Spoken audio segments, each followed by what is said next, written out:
Coffee and Cream on Hail Varsity Radio with Andrew Rogers and Damon Benning. Coffee and Cream in the morning on Hail Varsity Radio, powered by Currency. He's Damon Benning. I'm Andrew Rogers, and we are live from the H&H Chevrolet stage at Hail Varsity Club. Happy Tuesday. It is not weather-wise anything close to what yesterday was. It is downpouring outside. I feel like this is the first literal rainfall in a long time. It was either just slush, snow, maybe a little ice. Now it's rain. And I'm sorry if I sound a little bit frazzled, disoriented this morning. DB had a napkin to his left, and I said, "What do you just write down your notes on a napkin?" And he goes, "Well, it was at the kitchen table, and that's all I could have." This is literally what I'm looking at right now, and I'm trying to decipher what this means. This looks like notes for multiple things. Well, not just one. So you ever just sat there and like stuff came to you? Yes, and I write it on my phone. Oh, notes. I was at the dinner table.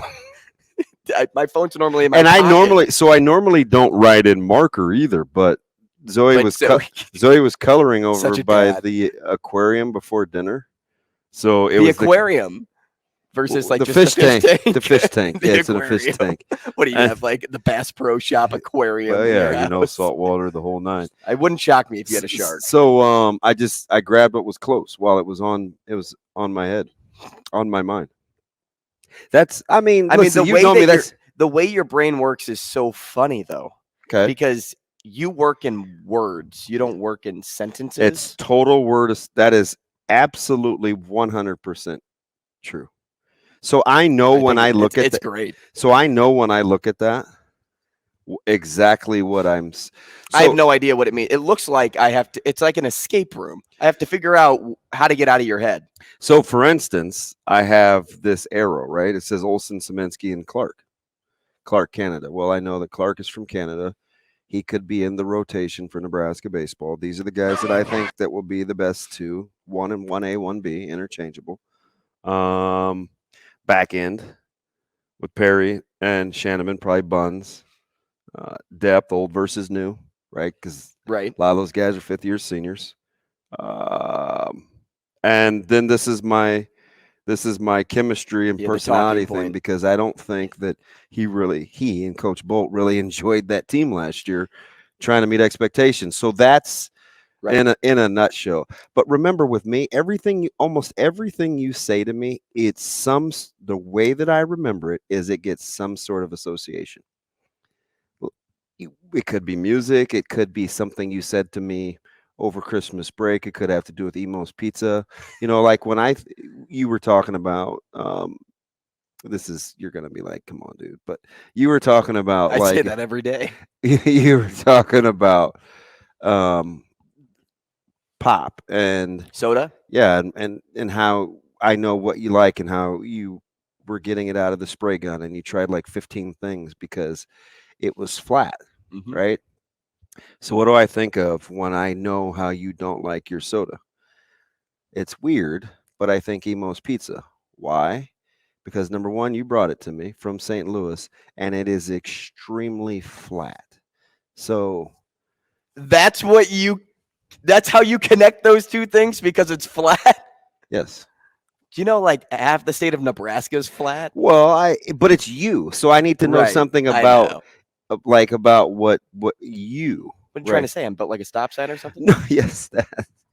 So I take all the context clues. Believe me, I have the worst study habits of anybody, maybe in the continental U.S.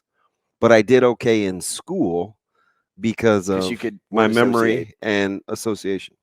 Why did DB write all these notes down on a napkin? Well, that's because we will be talking to Will Bolt at 8 o'clock today. So when you're at the dinner table talking with all your family and somebody sparks something in DB's head, he's like, I should do my notes for Will Bolt. Well, I was flustered yesterday because you watched UNC just cough another one up. No, but again, how many favorites? I've been telling people, and I think people go, oh, it's just hyperbole, man. It's DB, but obviously I pay attention to the conference, right? They have the worst shot selection of any team in the ACC, not named Florida State. They were 5 of 31 from behind the arc yesterday. Is that good? They shot 16% from three. Armando Bacot shot 80% from the floor. 80-some% from And he the also floor. got into foul trouble with like 18 minutes to go in that game. Do you know how many shots he got? 6. They're not going to win like that. So why would you get out of the rack and be like, you know what? 5 of 31. That's a winning formula. But if at first it doesn't go in, Carolina is shoot and shoot again. Mm-hmm. Leaky Black can't throw it in the ocean, although he has shown spurts. I think Davis, Puff Johnson, Caleb Love drives me absolutely bonkers. Right. And this is coming from a guy that just watched Florida State Pitt. That was not aesthetically pleasing offensive basketball this weekend. It was grade A trash, but at least Florida State knows who they are. Right. It's like UNC is a frustrated basketball team, and you can tell by the way that they play. Their shot selection for one, but defensively, something that I really notice about teams is when they get away from themselves, they start playing as if it's pickup basketball, where you're trying to block the stew out of everybody so that you can have some type of moment. It's like when you watch hockey and things aren't going well, you pick a fight because you're trying to spark the team. Well, you're looking for that big block in basketball. And that's how UNC plays, and more times than not in basketball. When a guy is driving to the hoop, if you jump straight up in the air and swat your arms down, even if you hit part of the ball, you're hitting most of their body, a foul's called. That's how they play basketball defensively. They're looking for the big block every time. They are a frustrated team. And even though they were a little frustrated last year before they made their run in the tournament, there's no hope that this is even a tournament team at this point. Well, I have a little hope, but I argued about this last year. And I think people thought I was a little gun shy to embrace the fact that Carolina was going to be preseason number 1. And I said, it's not a very good basketball team. They should not be preseason number 1. DB, just gun shy, just embrace it. I'm like, look, man, this team was 13-8 last year at one point. They caught lightning in a bottle to make that run to the NCAA finals. That's not a good basketball team. And we just talking about overtime. Mm-hmm. Oh man, you get better. You get better with more reps. In my head, I'm like, oh, do you? Do you? Because this team has gotten a ton of reps. They're not better. They're still the same team that they were a year ago, and they're just not making shots. Yeah, basketball, I think, is a little different. No, it actually is not. I think it's a little more individualized to you because you're worried about you the whole time. Whereas basketball, you got to be worried about, hey, how is all five moving on the floor? But football is the ultimate team game, so that's kind of backwards. It is, but the way I'm looking at this is, for one, to take a tackle, take a quarterback, whatever. The quarterback has a lot to worry about, right? Yeah. But the tackle, you have like 2 things to worry about. It's the guy in front of you and maybe some movement shifting on the line. Unless guys are asking you how to get lined up every 5 minutes, which was a funny example that Marcus Satterfield gave at the coaches clinic. He was talking about a clean mind when coaches, because of course nobody really asked him any questions, which I was kind of bummed. But did they get the skittish grade schooler? No, I don't think so, because there was a lot of smart. There's enough smart guys in there, but here his jargon and the verbiage that they use wasn't familiar to everybody, even though I think they were grasping the concepts. I'll tell you what, though, you put a lot of smart guys in a room, which that would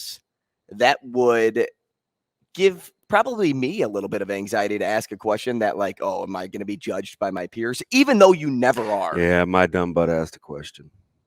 Well, you're a question guy. I'm a question guy too, but it doesn't mean I won't have a little basic. anxiety. It was basic though, right? Because I know some of the backstories between Satterfield and Rattler, and Satterfield's affinity for Rattler for a multitude of reasons, but the offense took some time to learn. So it was a softball early. I was like, hey, listen, you've got all this going on with these concepts. What kind of temperament? What kind of mindset? I can't remember the word I used. I said learn. I said I don't know. I said, what kind of mind does your quarterback have to execute this kind of offense? Total cheat code question, because number one, I want to know, okay, does this fit with Casey? Does this fit with what I think of Sims? Does this fit with what I think of potentially Dylan Raiola down the line? So I'm asking the question for that way, but it's also to calm the nerves of my coaching brethren in case they feel like there's a lot of football jargon. It's a lot of and information. we don't use these words. So I want the concepts. Hey, is this curl flat concept? Are we talking about over routes or whatever? And there's just some weird things that click with me right away. So Kansas City ran a concept, the exact same play that he drew up. So when I saw it, I was like, shoot, McKinnon should have scored on that. Touchdown! That was the slither concept. Slither is going back door, so you kind of slither out the back gate, and it goes against man coverage. And again, listen, we don't hang out, we don't talk like that. But what I do, picked up my phone, like a good him a text, a good stalker would. I go, hey, kind of weird. Just recognize that Kansas City just ran that slither concept. McKinnon should have scored. That would have been points. He said you nailed it. I'm like, that's how my mind works. Well, tell me this, because what intrigued me, and I'm assuming it intrigued the listeners out there too, if it intrigued me. Total Rain Man. Right. Totally. But when you asked that question about his affinity, because you knew about his affinity for Rattler and where that kind of derives from. Yeah. When he gave you his answer, it was what long, traits did it fit? Did it fit Casey? Did it fit Sims, or did it fit somebody else? It was a long one. Great. Hey, fantastic question, because it was a long one, right? Because what I want to know is what took so long for it to click. Right? South Carolina. It took like what, 6 weeks? But I didn't. No longer than that. And I didn't want to say what took so long. Right? And so I asked. We're just sitting in the coach's office. It's really just. I think I had one other. I think our OC was in there. I think Coach Sikora was in there. And he was just talking about your ability to want to continually get better every day and process information. You have to be a grinder. You have to be competitive. But here's the thing that stuck out to me. He said he basically intimated that you have to be able to take constructive criticism because he coaches hard. Why did that particular information stick with me? Because we talk about this all the time. How come when I say something to you and it should be edifying or build you up, listen, I want the best for you. I should be able to say this, but we don't receive it very well, right? It's like, he's attacking me. Right. See, I remember this is true, right? We're family, right? Vulnerable. I remember some of my biggest critics early on. It was always two things. Number one, I didn't have enough conviction and an opinion, right? Because former player, you don't want to offend anybody. I don't want to say, hey, man, I think such and such is better than such and such, right? So I didn't really do that. Kugler got on me about that. The other one is I had to learn to be a good interviewer because some people didn't like my questions. So I'm like, man, these guys just. So then I had to go back and reevaluate. Hey, listen, okay, should I do here? Then became a better question asker where people say, oh, that's a good question, or if you can spark thought, because I think it was gonna get me. I think it's gonna get me better. Now it's hard to hear in the moment. All right, hey man, land a plane, bro. I did answer the question. I said, you know what I mean? So it's like, what? Why are you laughing? Is this not me? You could be a character in a movie. Dude, I totally go into character mode. So anyway, I say that to say, it sounded like the water boy. That's where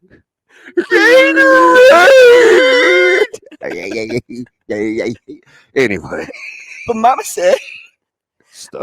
alligators ornery because they got all them one teeth and of no my toothbrush. favorite players ever, Cole Haberman. Oh, I thought you were going to say Bobby Boucher. We had a funny back and forth coaching him a couple years ago. God, that kid played hard. But I think that's how this staff is going to be. I really do. Constructive criticism? Yes, because they always talk about accountability and ownership. Well, and the willingness to learn, that is something that they say a lot too. Yeah, because listen, you're talking about a coach that stood up there in front of other coaches and he said, hey, listen, if you don't like what I'm doing, tell me about it and I'll see what we can work on to get better. If you don't like my clinic or this isn't what you want to see, let me know.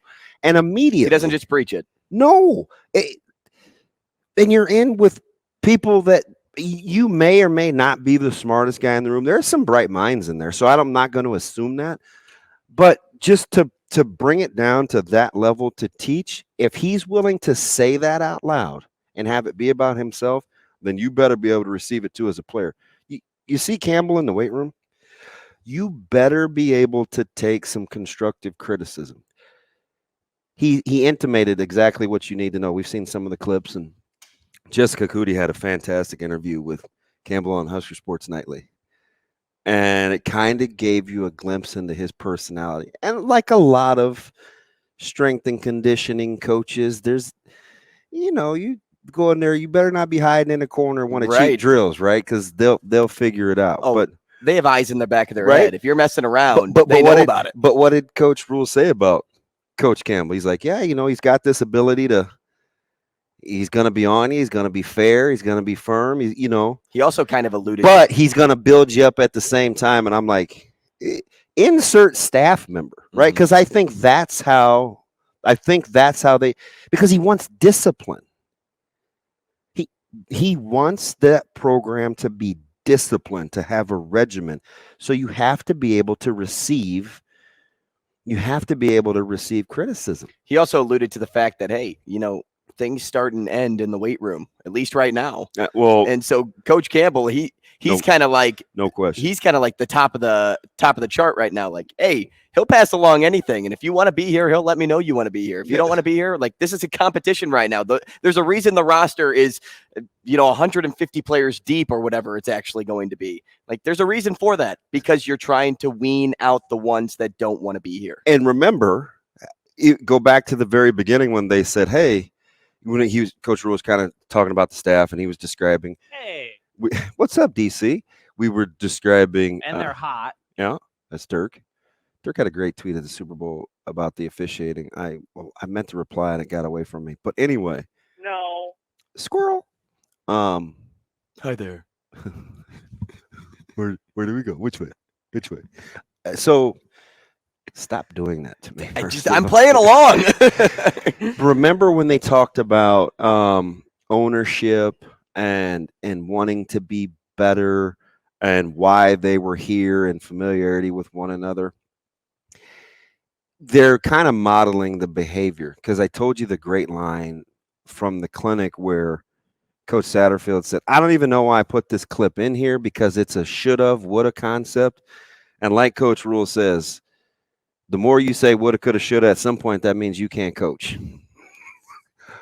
Just to say that out loud. Like if I'm sitting here telling you what a guy should have done and I'm coaching him, well, he should have done this, and I don't know why he did that. Yeah, eventually it's a me problem, right? Like I need to figure that out. Like I've got to be better at teaching that information. I told you, I gave the line about Mike Tomlin.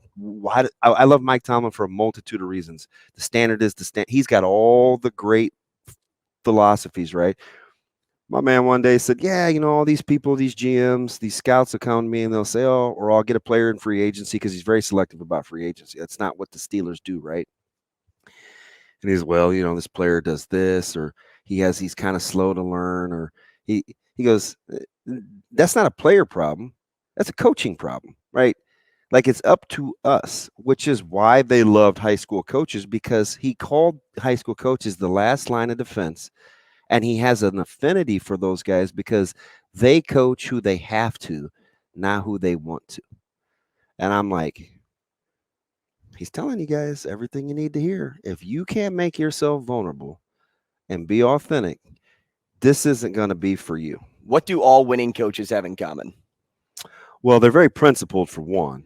Bang. They set a standard, right? I didn't know. Why is Mike Tomlin Hurrdat? as successful as he is? Because of a standard. The Steelers should not have been as productive as they were this year. Agree. At all. But why are they 9-8? Because of the standard Mike Tomlin sets. Why? They had to go 4-0 over their last 4, by the way, to get there. Right. They were 5-8. What happens when you set a standard, though, DB? You get there because there's that. It's not just an expectation anymore. It's no, this is how it's done. And it's going to be how it's done for years and years to come. There's a standard being set with Nebraska right now. And that standard is come in with your head screwed on straight, have a desire to learn, a desire to be educated, come in with a little competitive fire because it's not going to be easy. But hey, guess what? The end goal is worth it. Do you know why I think Nebraska baseball, and I'm not going out on a limb here because they grossly underachieved a year ago, why they'll be significantly better than a year ago? Because the standard will be the standard. Coach, I've never seen a coach talk more about chemistry, blend, and personalities more than this staff has out loud. And knowing a handful of those guys, the players, the camaraderie and hanging out with one another and like that was the number one thing in the offseason was personality types. They're good. They got a ton of talent as we'll go through, and they got a lot of options. But the modeled behavior of hanging out with one another, getting along with one another, loving on one another, where I can tell you something and it's good for your soul because I care about you. If you're like, man, DB, I don't know, man. Those earrings, I would know that you're coming from a place of love because of the interactions that we've had. I would not think. Yeah, I don't know why you wear those big hoops. Right. I would not think that you're just telling me that to be telling me that. Like I would genuinely think you care because of the model behavior. Right. Hey, can I do anything for you? Hey, here's a care package for Zoe. Hey, I'm going to drop this off. Hey, I'm going to bring you some back from St. Louis. See, all those things let me know when you correct me, it's coming from a place of love because you have sweat equity. Sweat equity. Write that down on the wall. What? Sweat equity. That is sweet. Who are we, Deion Sanders? Yeah, we are. By the way, does that guy need any more land for that house? Yes. What the world? Yeah, it's not enough. It's never enough for that guy. Hey, when we come back, I want to get to our poll question of the day. It's a fun one, but we'll also set up the show. Stick around. It's Coffee and Cream. Hey, welcome back to the show, 888-638-4876. If you'd like to get involved in any way, no matter the conversation, give us a call. It's Coffee and Cream in the Morning on Hail Varsity Radio, powered by Currency. We are live from the H&H Chevrolet stage at Hail Varsity Club. He's Damon Benning. I'm Andrew Rogers. And let's get to our poll question of the day because we hardly got into the non-football yesterday. There is so much we didn't get to. During the Super Bowl. And our poll question is this. Which beer commercial was your favorite during the Super Bowl? Was it the Bud Light on Hold commercial? Was it Blue Moon's Miller versus Coors? Was it Sam Adams' A Brighter Boston? Or was it Michelob Ultra's Caddyshack tribute? Right there. Out of those 4 commercials, DB, because I took probably the 4 best beer commercials. I know that there was a Busch Light one that was kind of funny when Sarah McLachlan popped on, and it was like, wrong shelter. Arms of the angel. Can I do that voice? Sure can. My buddy Aaron was like, buried it too. My buddy Aaron was like, don't ever do that voice again. Mm-hmm. Yeah, that voice was 5 of 31. Who asked you? My man just chimes in like Big Ben over there. Like nobody asked you. I wonder which voice he was talking about. Was like it Big Ben Bishop or what? It was the water boy How voice. do you know? For could have sure. been. It could have been. Yeah, for sure. Oh yeah, lock stock. For sure. Minus 3,000. For me, it was easy. Out of those 4, I have mine. Blue Moon. Same. Same. Right away when I saw it, I thought it was like only one of the 3 decent commercials. I thought for some reason I thought, and maybe this is the case, and I'm just not as well cultured into beer. I'm just not cultured. What are you doing with your hands? Because you act like you were convulsing. You're like, oh, maybe I just know. Well, I'm using my hands to direct what I am saying. Good night. Let me stop. At one point, I thought, are Miller and Coors owned by the same company? Because it was a commercial together. And I'm like, oh, maybe it's a battle of like, hey, Miller's better. No, Coors is better. No, Miller. And then it's like, oh, I have a Blue Moon. And that's it. They didn't say anything about Blue Moon other than at the end of the commercial. Yeah, Blue Moon's This better. is a Blue Moon commercial. Uh-huh. So, and the subtleness was why people gravitated to that commercial. you understand marketing. You probably watch way more commercials than I do. Isn't it crazy how, I don't know how long, somebody, this is where Michael Severe hit us up because he's the commercial guy. When did they start saying other products in people's commercials? Because remember, that used to be blasphemy. But then the burger people started doing it, right, Shane? Like McDonald's would reference Burger King. Or it was like the Chick-fil-A versus like fast food because it's eat more chicken. So when did with that the cows? happen? Because Recently. people always talk about, within the last decade, whose name you're not supposed to say on the radio and blah blah blah. I don't care about any competition. I'm competitive, subscribe. and so if I want to say somebody's name, I'm just going to say their name, right? And that's how I think it. I don't think that's advertising. A lot of people are like, ooh, by adding this in, you're giving them some free love because people are seeing it. And it's like, but that's not how the brain works. The brain doesn't take in that information as if, oh, I'm going to go to McDonald's because I see them in this commercial. The brain works. No. How does the brain work? What is the brain like? The brain likes, what do we like? We like a good ending, right? We like something. That is typically what we remember. Right. The very end. Like, if you're watching a movie and you get to the end, either you're going to hate the ending or you're going to love the ending, or Shane, in this case. Happy ending? Happy. Stop. No, I just meant like he likes a nice story. Oh, okay. What? No big deal. I'm with you. I Yeah, guess. it actually isn't. We're going to be all right. So, as I come back But you know what I to get my told? previous But point. you know what I This get? medulla oblongata works Medulla fast. It works fast, man. But you know gotta what I keep get up told all with the me. time? What's that? It's no big deal. Yeah. Nice. I like that one more. Anyway, we like endings. So in commercials, you remember the thing at the end because after the whole story is done, what you take away is what happens at the end. Yeah, this is why we're mad at the Super Bowl. It's a fantastic game, but we're seriously crying in our Cheerios because we didn't like the ending. Conversely, a terrible Super Bowl, Arizona and the Steelers had a good ending, so it gets run. There were 3 good plays in that. Fitzgerald running like one leg was shorter than the other, housing it.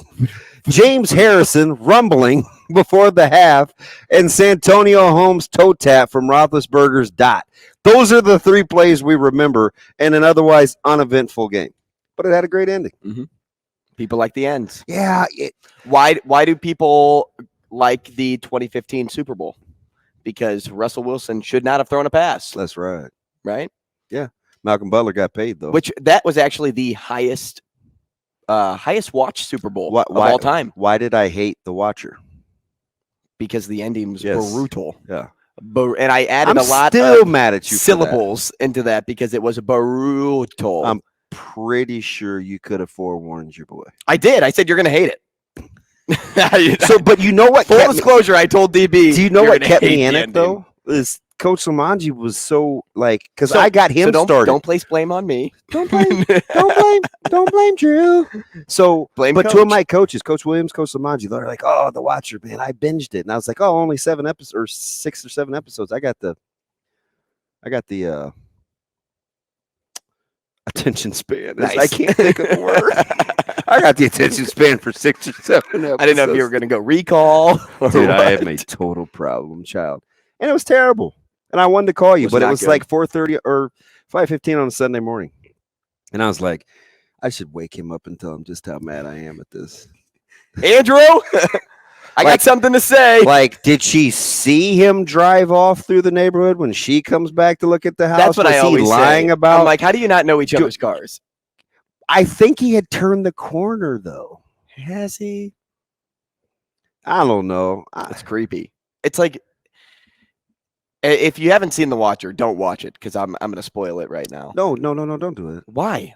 Because it's been out for so long. Yeah, but there are people like me. Like there are some things that I just got into that have like 20. Turn off your radio if you don't want to hear this. Turn off the radio. The infatuation over a house. I am the watcher. A big house is. I have noticed you making changes to the home. I am the watcher. It's Kermit the Frog. It's like, who is this dude? Mm-hmm. Yeah, that's what he says. The infatuation over a house is sounds more like Marvin the Martian. I don't even know. You don't recognize what we're doing? What your voice or the house? Touche, Drew down. Touche.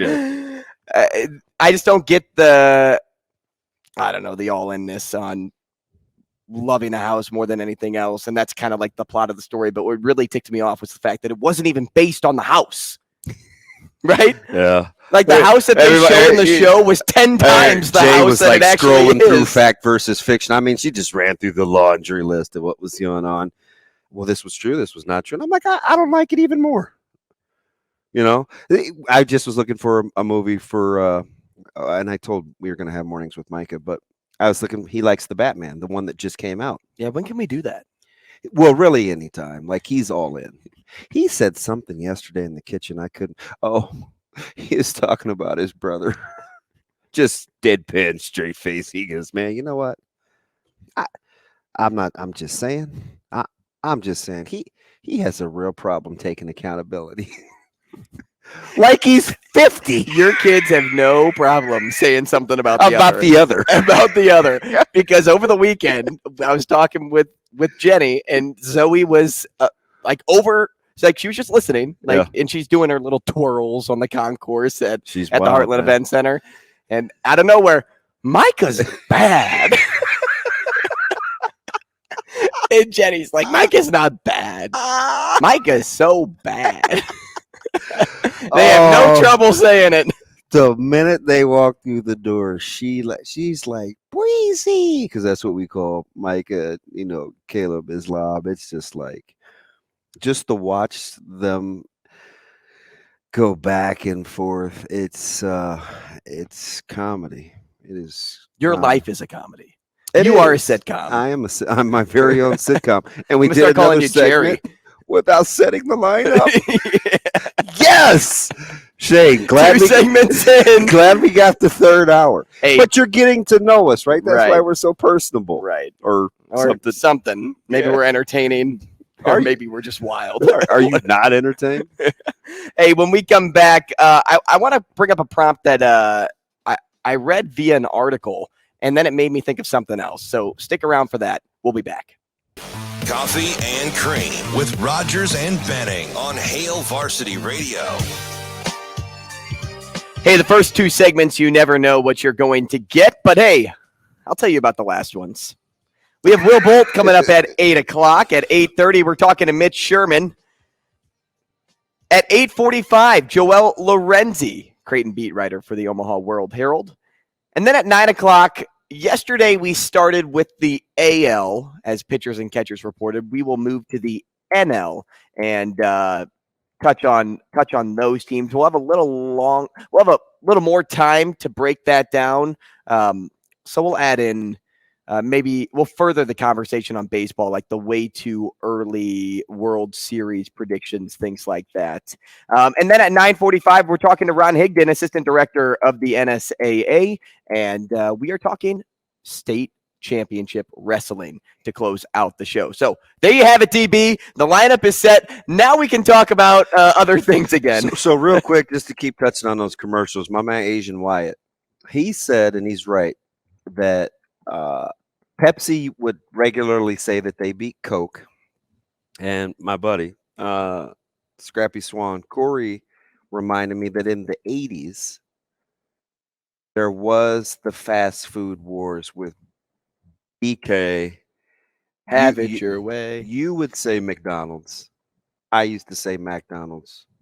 I was quickly corrected that was a cultural thing. So I'll go with McDonald's to keep it standard. Sounds great. I would not have corrected you What, if you wanted to call it McDonald's or whatever. BD. What would Barry do if you came home and you said, Dad, could we have some McDonald's? And first of all, he'd look at you and you'd say, Mac who? Yeah. And then he'd say, no, we're not spending money on that trash. Although we used to every Young morning. Andrew, do you know how many preservatives are in McDonald's?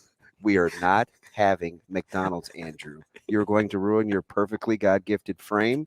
You are a healthy 6 foot, 122 pounds. We are not going to put an ounce of fat on you. I got to tell you, I have some core memories at McDonald's. My first one, Sunday. Andrew, every do Sunday. not mix your peas with your green beans, son. But Dad, Andrew, do as you're told. No, just finish your dinner. That's it. You will sit there and you will like it. Yeah. Here's Andrew.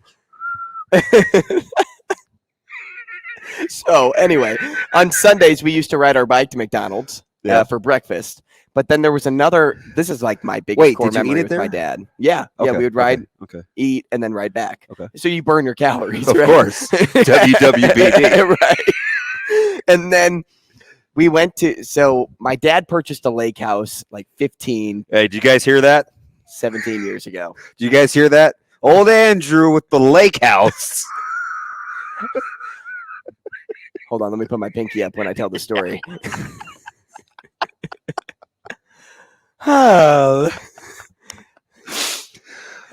Getting to know you. where's my cigar? No, so Purchased our lake house. we Life would is always good, we would man. always turn off the water and turn it back on every time we left because we weren't there throughout the winter normally. And then even in the summer months we would leave just so that the water wasn't running. It turned out to be a bad idea in the winter because my dad and I got to the lake. We were going to do yard work that day. Oh, you had to do work? Dude, I was dreading yard work. Oh no, that was Phil that was doing our yard.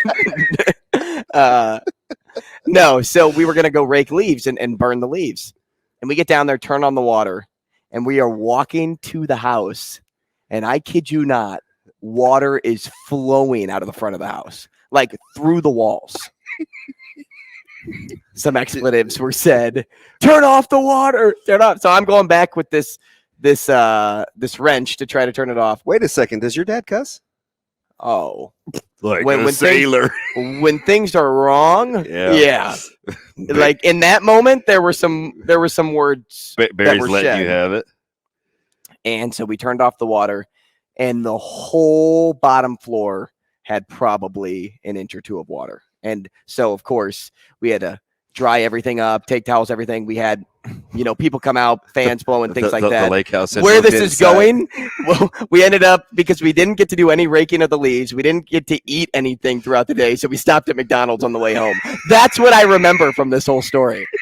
McDonald's.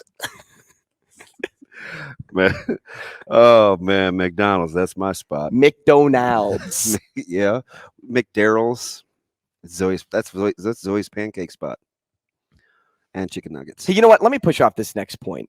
The other thing I want to bring up too about the Super Bowl was Rihanna's halftime show, because we didn't even get into that yesterday. Shame. And I told you this, and I don't know if you were about to smack me or if you just looked at me as if I showed up without a shirt on.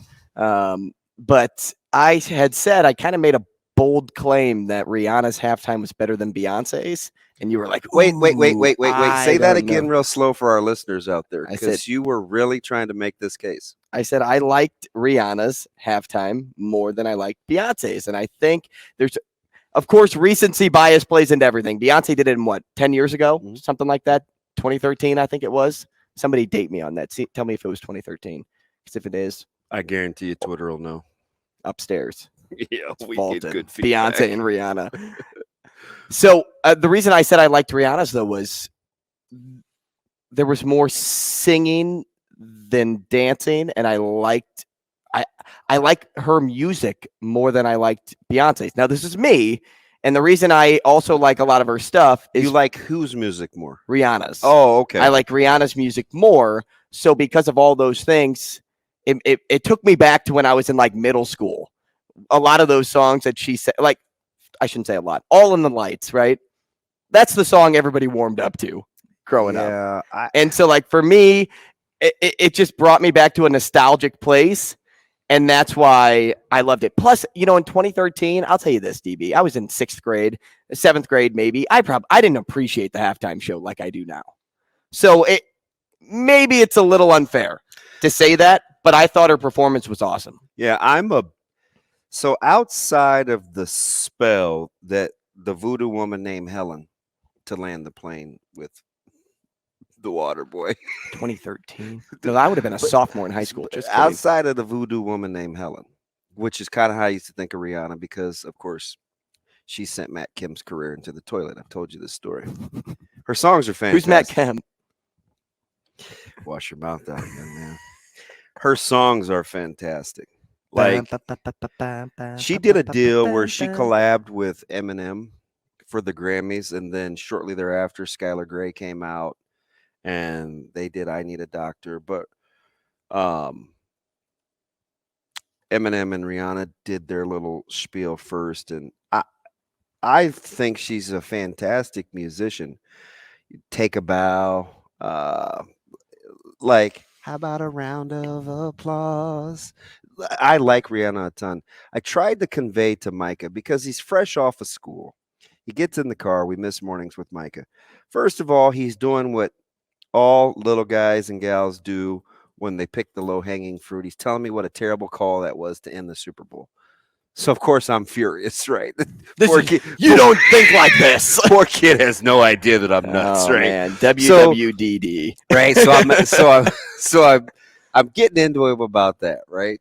Then he proceeds to tell me, in that Super Bowl performance, oh my gosh, I couldn't believe, like, she just didn't do anything. I said, Breeze, she's 5 months pregnant. She's So 150 impressive. feet up on a scaffold. He said, Dad, this is so Micah. I wanted to wring his neck, but it's how he thinks. Dad, if that was minimum effort, then just don't do it. Don't do it.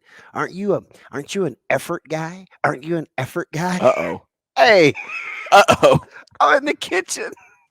It just got home. Hey, you know what? I would play devil's advocate and say, how much more effort do you need than standing on that stage 5 months pregnant? I had to whip it. I had to whip it. You had an answer. It could have been a little bit better, though. Oh, Stop hush your it. mouth. Stop it. I had to whip it around. You know and what? I said, You know what it Micah, was? how many times She didn't need to do belly rolls or. I'm not talking about anything like that. Jay-Z was there. He could have came out and done the last song with her.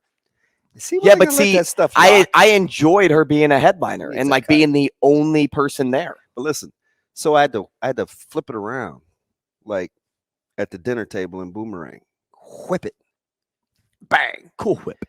I said, we talk all the time about what you're 70% like. You're not always going to feel great. Can you function at this percent?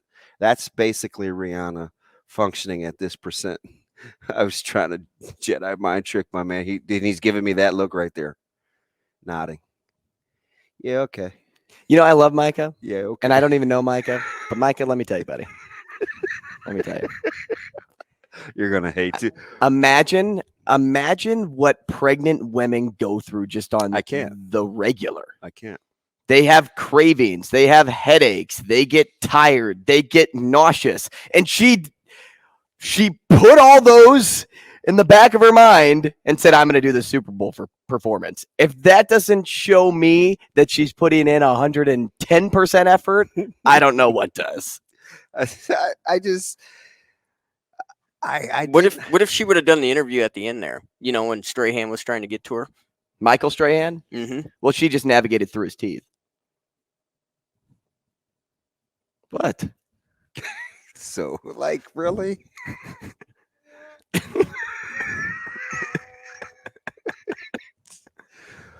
Can I say something about commercials before we actually get to sports at some point?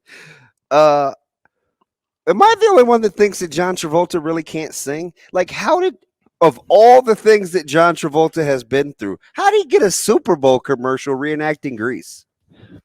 Because Grease is The one? the iconic film. I mean, did we not? So we just going to act like that commercial didn't happen? I was thinking if you put some glasses on him, he kind of looks like Mike Sauter, just a little bit. Really? Since 220 pounds. I can't wait till we bring that up with Sauter this Friday. Oh, yeah.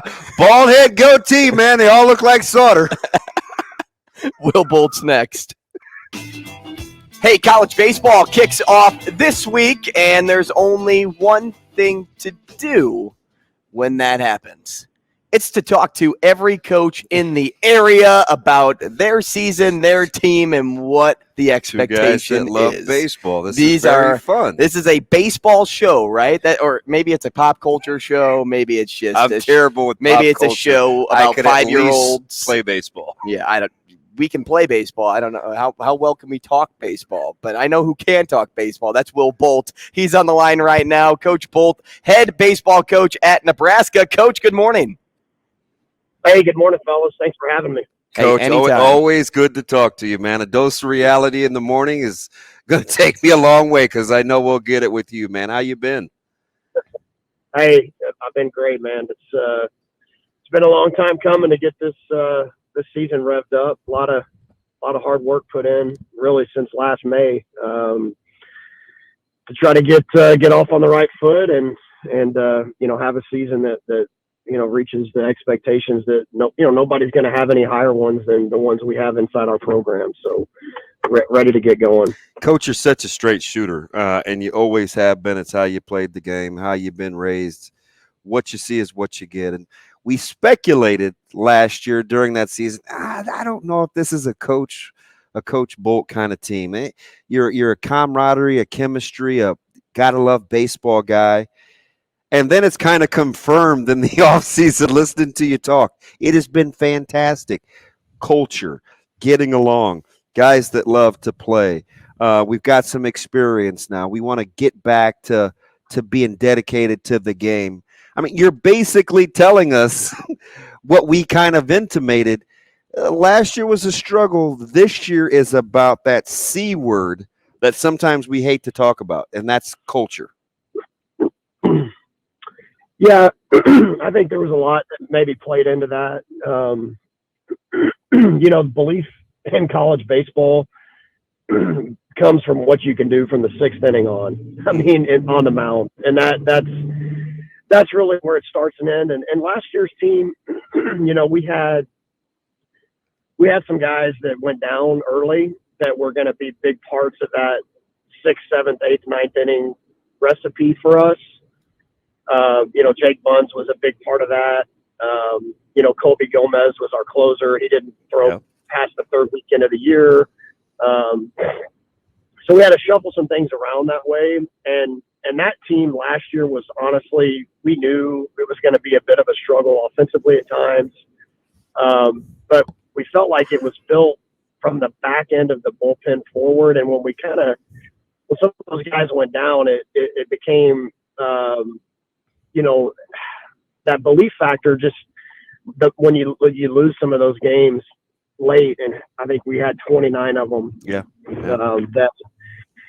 That we played that were 1 or 2 run games, and a lot of those we had leads in at some point in the game, and just we weren't able to hold or weren't able to finish. So, I would start there honestly, and again, it speaks to why you have to have depth. You can't have a season derailed by a couple of arms going down, maybe a couple of key losses from the year prior. You've got to be able to reload. So there was probably a lot of factors that went into that, but Yeah, I would say just in terms of the day-to-day expectations, it was a bit of a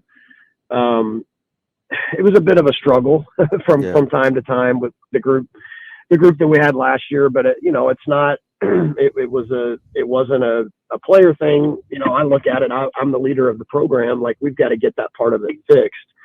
And so that was the focus in the off season with my coaches, myself, just having conversations with guys that were dedicated to coming back and getting it turned around, all encompassing to figure out what we need to do. So, I feel like we're in a good spot just in terms of all those things you said. I mean, the culture piece is such a big deal. Yeah. And for us as coaches, like, we're hard-nosed guys. We're guys that, like you said, I'm a straight shooter. My staff is full of straight shooters. We're guys that our expectations are going to be very, very high. And, you better love baseball. You better be a guy that, you want to compete. You welcome the privilege that the pressure is that to be a great team and a great program. And so, yeah, I feel like this group of guys, we've got 11 guys back that played on the championship team in 21. We've got some fifth-year guys back, which this day and age of college sports is massive. Right. And I didn't know that we would get those guys back, but man, they're going to make a huge difference on our team. And then, bringing in, maybe a little bit smaller high school class this year and sprinkle in more junior college players. And I think you've got a good mix of guys that want to go throw down.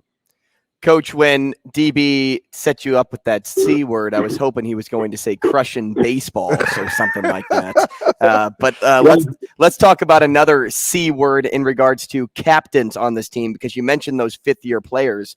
4 out of the 5 captains are fifth-year guys. How big is it to have those guys back for one? Go more into that detail, and what value do they bring leading this team aside from just their age and experience?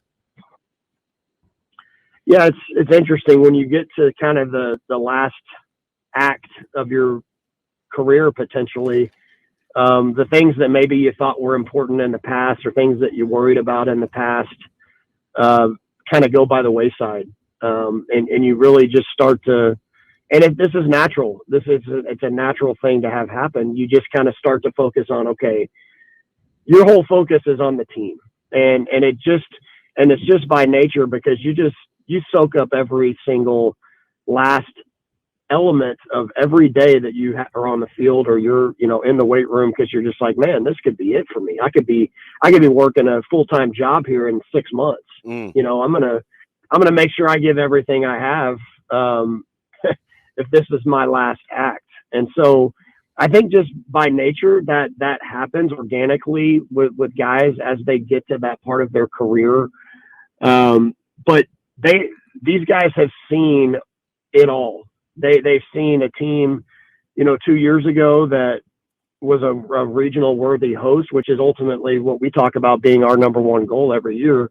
We want to win a national championship. Absolutely. We want to win a Big Ten conference championship. Absolutely. But we want to host a regional. We want to make sure that we have a chance to play in front of our fans in the postseason. And that will give us an opportunity to set up to reach the other goals that we have. So they've seen that. They've been part of a championship team, a championship mentality group that at every turn, every opportunity that team had, they relished that moment. And so they were part of that. And they were part of a group last year that, there was a lot of ups and downs. So they've seen a lot. Those fifth-year guys have seen a lot. And most all those guys, I guess a couple of them are from Nebraska. Most of them played junior college baseball. So they've seen a lot of different things. And it's just amazing how much more mature you are at age 23 than you are at age 18 or 19. It's just kind of by nature, that's what happens. So those guys are great communicators. By the time they get to that part of their careers, they're just all about the team, and they really help set the tone for the rest of the group. Coach, you're talking about building from the back end, and you referenced Buns being healthy. Perry's healthy. So you got Buns and Perry and Shannon, of course, on the back end. That's fantastic. right? You got some quality things that you could do on the back end, but how about your versatility with your frontline guys? But with Garza and Brockett, they're interchangeable, but you could go Olsen, Svinsko, Clark. You have a lot of different guys that have played multiple roles that give you some flexibility Friday through Sunday with some electric arms. Yeah, I think that's one thing that is going to probably stand out with this pitching staff is the uptick in stuff just across the board with this group. And they and you said it, like when we go recruit pitchers, we don't just go get the 6'3", 180-pound guy that's a prospect. Those guys are great, but you also have to have a good mix of left-handers. You've got to have, a good mix of guys that maybe their breaking ball is their best pitch, or, they've got good movement and good sinking action on the fastball. I think you're going to see the stuff better in terms of velocity across the board with this group. But yeah, the versatility piece is big, and there's a lot of guys that have played a lot of different roles. He's been a closer, he's been a bullpen guy, and then turned a Friday night starter for last year, and finished off a fantastic sophomore year for us. Another guy that has pitched, at Arkansas in front of 15,000 people, in a regional setting. Chase Kaminska, you mentioned, has been a Friday night guy, a freshman All-American at another high mid-major program at Wichita State. And he's got electric stuff. Michael Garza, as you mentioned, he's been a Friday night starter at Incarnate Word. He's been their closer. And when he went in the portal and we were having conversations with him, just speaking to that maturity piece, he's a fifth-year guy. He's a grad transfer. He said, "Coach, I don't have any prerequisites coming to Nebraska. I just want to be part of a team that's got a chance to win, and I'll do whatever it takes." And so, that guy's coming in not saying, "Well, I better get a chance to start," or, "I'm going to have a bad attitude about it." Like he's come in and said, "I'll do whatever, Coach."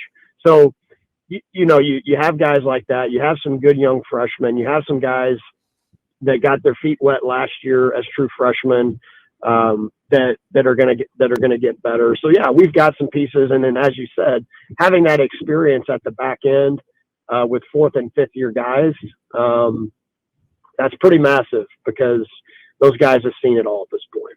Coach, I'm super familiar with Canada for a multitude of reasons. You got a couple of Canadians. But I want to stay with pitching, though, with Caleb Clark, because he's one of those guys that just talking to some of your guys that I know, they like. Left-hander, 6'2", he's got good size. Just a pup, though, as a freshman. How have you been able to dip into going north of the border to have some success with some of these personalities that you're bringing in? Yeah, so Adam Stern, who was starting outfielder here for a couple of years, he was my roommate for 2 years, and played in the big leagues, and he stayed involved in the game. He's got a facility in his hometown of London, Ontario, Canada. Yes. He's got a club team up there that he runs. He's also heavily involved with the junior national team. He's also been a professional scout. There is not a single player. It's funny, people that don't know much about north of the border, it's like, "Oh, you're from Canada. Oh, you must know so-and-so." And you're like, "Oh, no, that guy lives 800 miles." I have no idea who that is. Hey, but Sterney knows them all. He literally knows all of them. He knows guys in BC. He knows guys, we're in his own province. It's amazing. You say a Canadian baseball player, he knows them, or he knows somebody that has coached them. So he's been a great resource for us that way. And Clarky is a guy that was on our radar, when he was younger, I think back to his sophomore year in high school. And Stern he does not tell me about players. He does not tell us about players unless he is in love with them. From a talent standpoint. And, he knows what we're looking for from a makeup standpoint. And when he told us about this kid, you see the video, it's kind of a low low 3/4 slot from the left side at the time. He was a left-handed hitter as well, really smooth around the bag at first. He could play center field. And the thing you just kept saying is like, Will, this guy is the most competitive guy on the field every single time he's on the field. It doesn't matter what he's doing. And so that's music to my ears. That's music to my staff's ears. So he's just, you know, we had him speak with the media a couple weeks ago. You could hear his communication skills. They're outstanding. He's a little bit like an older guy in that sense that he doesn't take himself too seriously. You can kind of get on him if you need to. You can joke with him. He's got thick skin. He's just a guy that he's in control. That would be the best way I could describe him. So, you know, as a freshman, there's more to it than just having a good arm to pitch. You know, you got to hold runners. You got to field your position. You've got to know the signs. You've got to be able to navigate a lineup, you know, and those are all things that when you're in control, mentally and physically, you've got a shot. And so that's where we feel good about Clarkie. He's a very mature kid, great communicator, hard worker, and very, very competitive. We're talking to Coach Will Bolt, head baseball coach at Nebraska. Coach, DB always gets me thinking in this chair, and he got me thinking at the start of the show when he used the term, I don't know if you coined this. I didn't. He used the term sweat equity. And what he was meaning by that is, you know, you're for me and all the good things, and then you can receive constructive criticism or you can provide constructive criticism, and it always comes from a good place. You know, you're still for that person. And when you talk about this team's camaraderie, because a lot of times we associate the sweat equity with what Matt Rule's been doing with Nebraska football, but even in turn of what you've been able to do with Nebraska baseball, how do you see sweat equity playing into some of the things that you do as a coach and vice versa that you receive from players? Yeah, that's a what a profound question at 8:15 in the morning. And I'm not that really that is one that can really make you ponder. No, that I do. I love that term because without the shared sacrifice and the ability to just put your nose to the grindstone and just say, we're going to get after it every day, you have zero ability whenever the lights come on to be there, to show up. You just can't. You can't do it. So, you know, when you have a group of guys that are dedicated to do that, to just show up every day, to work hard, to give everything they have to the guy to the left and the right, and just say, you know what, I can trust you. And then a group of guys doing that day in and day out, so their coaches can say, I trust you. And then, you know, we have to do the same thing as coaches as well. We've got to be willing to do that day in and day out and be very consistent for our players so they can trust us. So without that sweat in the bucket, the sweat equity, you know, that type of mentality, where you got to show up every day and then just get a little bit better and then do it again the next day. You don't rise to the level, you know, you don't rise to the occasion, you know, on game day. You just don't. It doesn't work that way. You always just fall back to, how did I prepare for this moment? And so, again, you just have to have a group of guys that are willing to do that. They're willing to sacrifice for the team. They're willing to work hard to push each other, to make themselves better, to make the team better. But let's face it, you don't have that if you don't have enough talent. Like that's kind of where, you know, if a guy knows that he's got it made in the shade, it's human nature, you know. I mean, unless you're wired a certain way, which you hope every athlete would be, but it's just, you know, maybe not the case. Like you better have talent around you, because you better have a little bit of that healthy fear of like, hey, this dude next to me is pretty damn good, and he's got a chance to take my job. So, you know, you have that shared sacrifice to create that brotherhood, but you also have the ability to go, man, I better show up today, or else this other dude has got a chance to take away my playing time. That's a fantastic segue, Coach, because I'm just looking at it, trying to understand your versatility. You can go a couple of ways in your lineup. You can go power. You can hit small. You can play small ball. You can hit and run. Even pitching, right? what's the difference between Kaminsky and Jason, like Emmett, right? Those guys could flip-flop Friday, Saturdays. But they'll receive it well from you, because if it's what you say about having sweat equity and the guy to the right and the guy to the left, you can tinker with your versatility, and those guys still have to know you're coming from a good spot, because at least on paper, you got a ton of options, both offensively, defensively, and on the mound, and it may not be that guy's particular night. Yeah, and I think that has been just kind of that direct communication is pretty important, to get guys to understand where we're coming from as coaches. And I just think that we do. And the guys can look around and see offensively. It's like, okay, not everybody is exactly the same. This is what I can bring to the table. If I can bring base running, hitting, and defense to the table, man, that gives me a great shot to be indispensable in the lineup. And same thing goes on the mound. If I have stuff, I throw strikes, and I compete, man, that gives me a great shot to have a huge role to throw a lot of innings. So, I think it's very clear what we're looking for as coaches. It's very clear, again, like I talked about, just day in and day out, guys kind of looking around and saying, okay, well, I know that guy's good. Why is he good?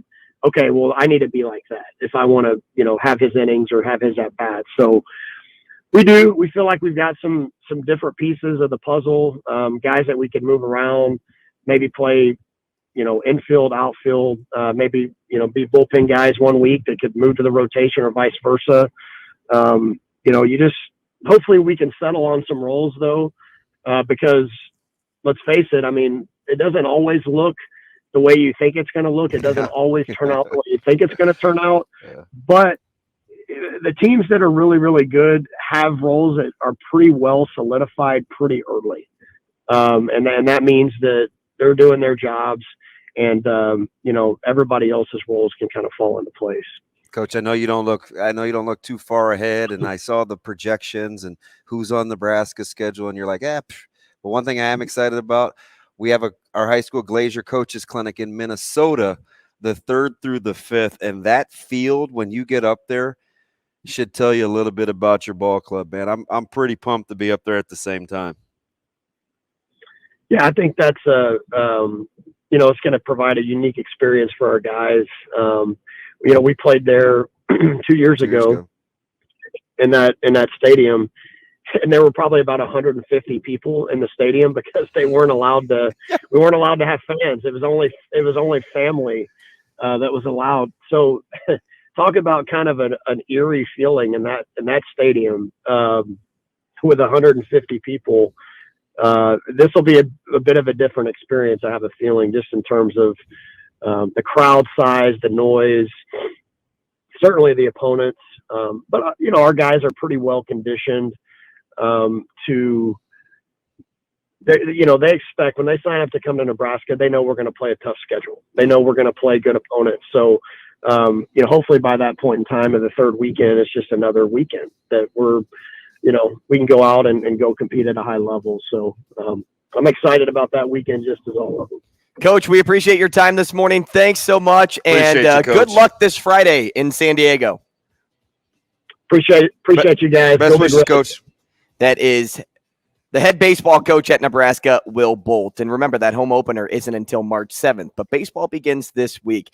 Up next, we're talking to Mitch Sherman. He is the writer for The Athletic, and we're talking to him next.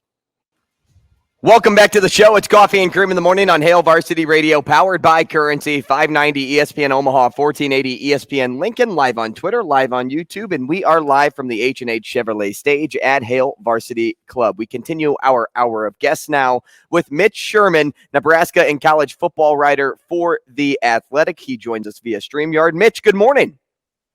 Good morning, guys. How are you?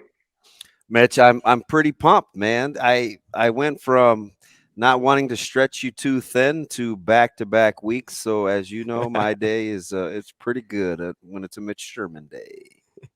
He would say always got time for you guys. Writer. Hey, thank you so much, Mitch. And we're having some fun this morning. And I guess our first question, or my first question for you, will be a follow-up from my previous conversation with Will Bolt.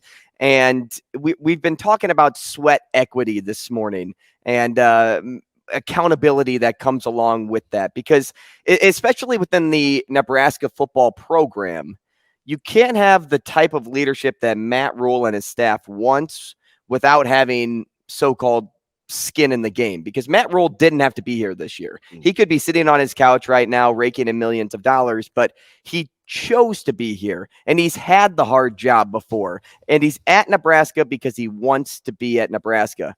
But he also knows he's not perfect, and that's where the sweat equity comes back into play. In a world of highly constructive criticism, how important is sweat equity for this team, not only just in year one, but going forward?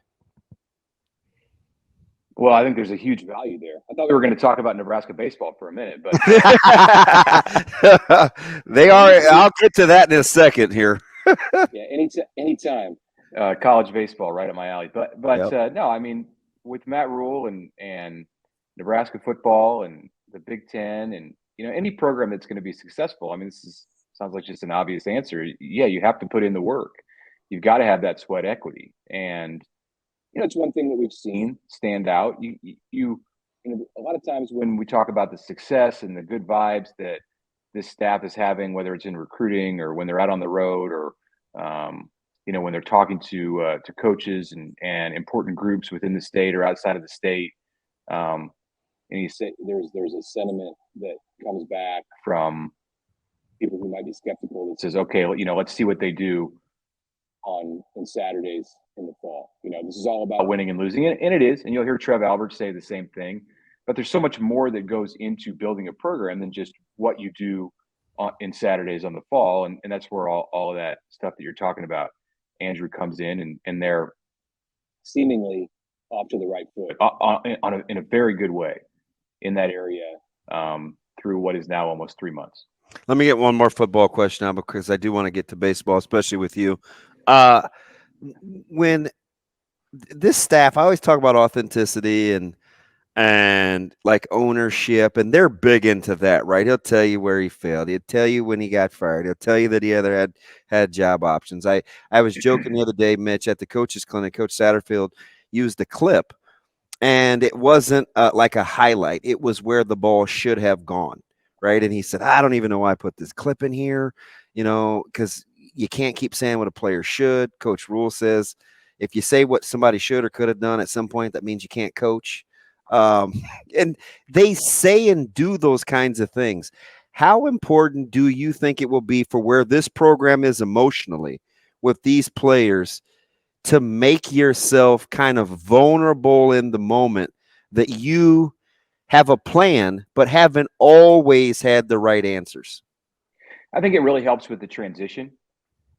Ultimately in a couple of years, and this is going to happen faster now than we've seen with other transitions because of what you're able to do with the roster and some of the limitations that have been removed about initial counters. I mean, we see Nebraska already with up around 40 scholarship newcomers coming in, and the number will be higher when you include the walk-ons, and it'll grow probably with the scholarship players after the spring transfer portal period is over. But I think especially with those guys who are new, especially with the guys who are holdovers, especially with the players who are returning, it is important, Damon, to have that kind of vulnerability to show them that you don't think you have all the answers, that you have a system, that you need buy-in, and that you're willing to meet some of these guys who have been a part of Nebraska football or a part of any program. It could be the guys coming from Georgia or Florida, that you're willing to meet them in the middle. I think that's where that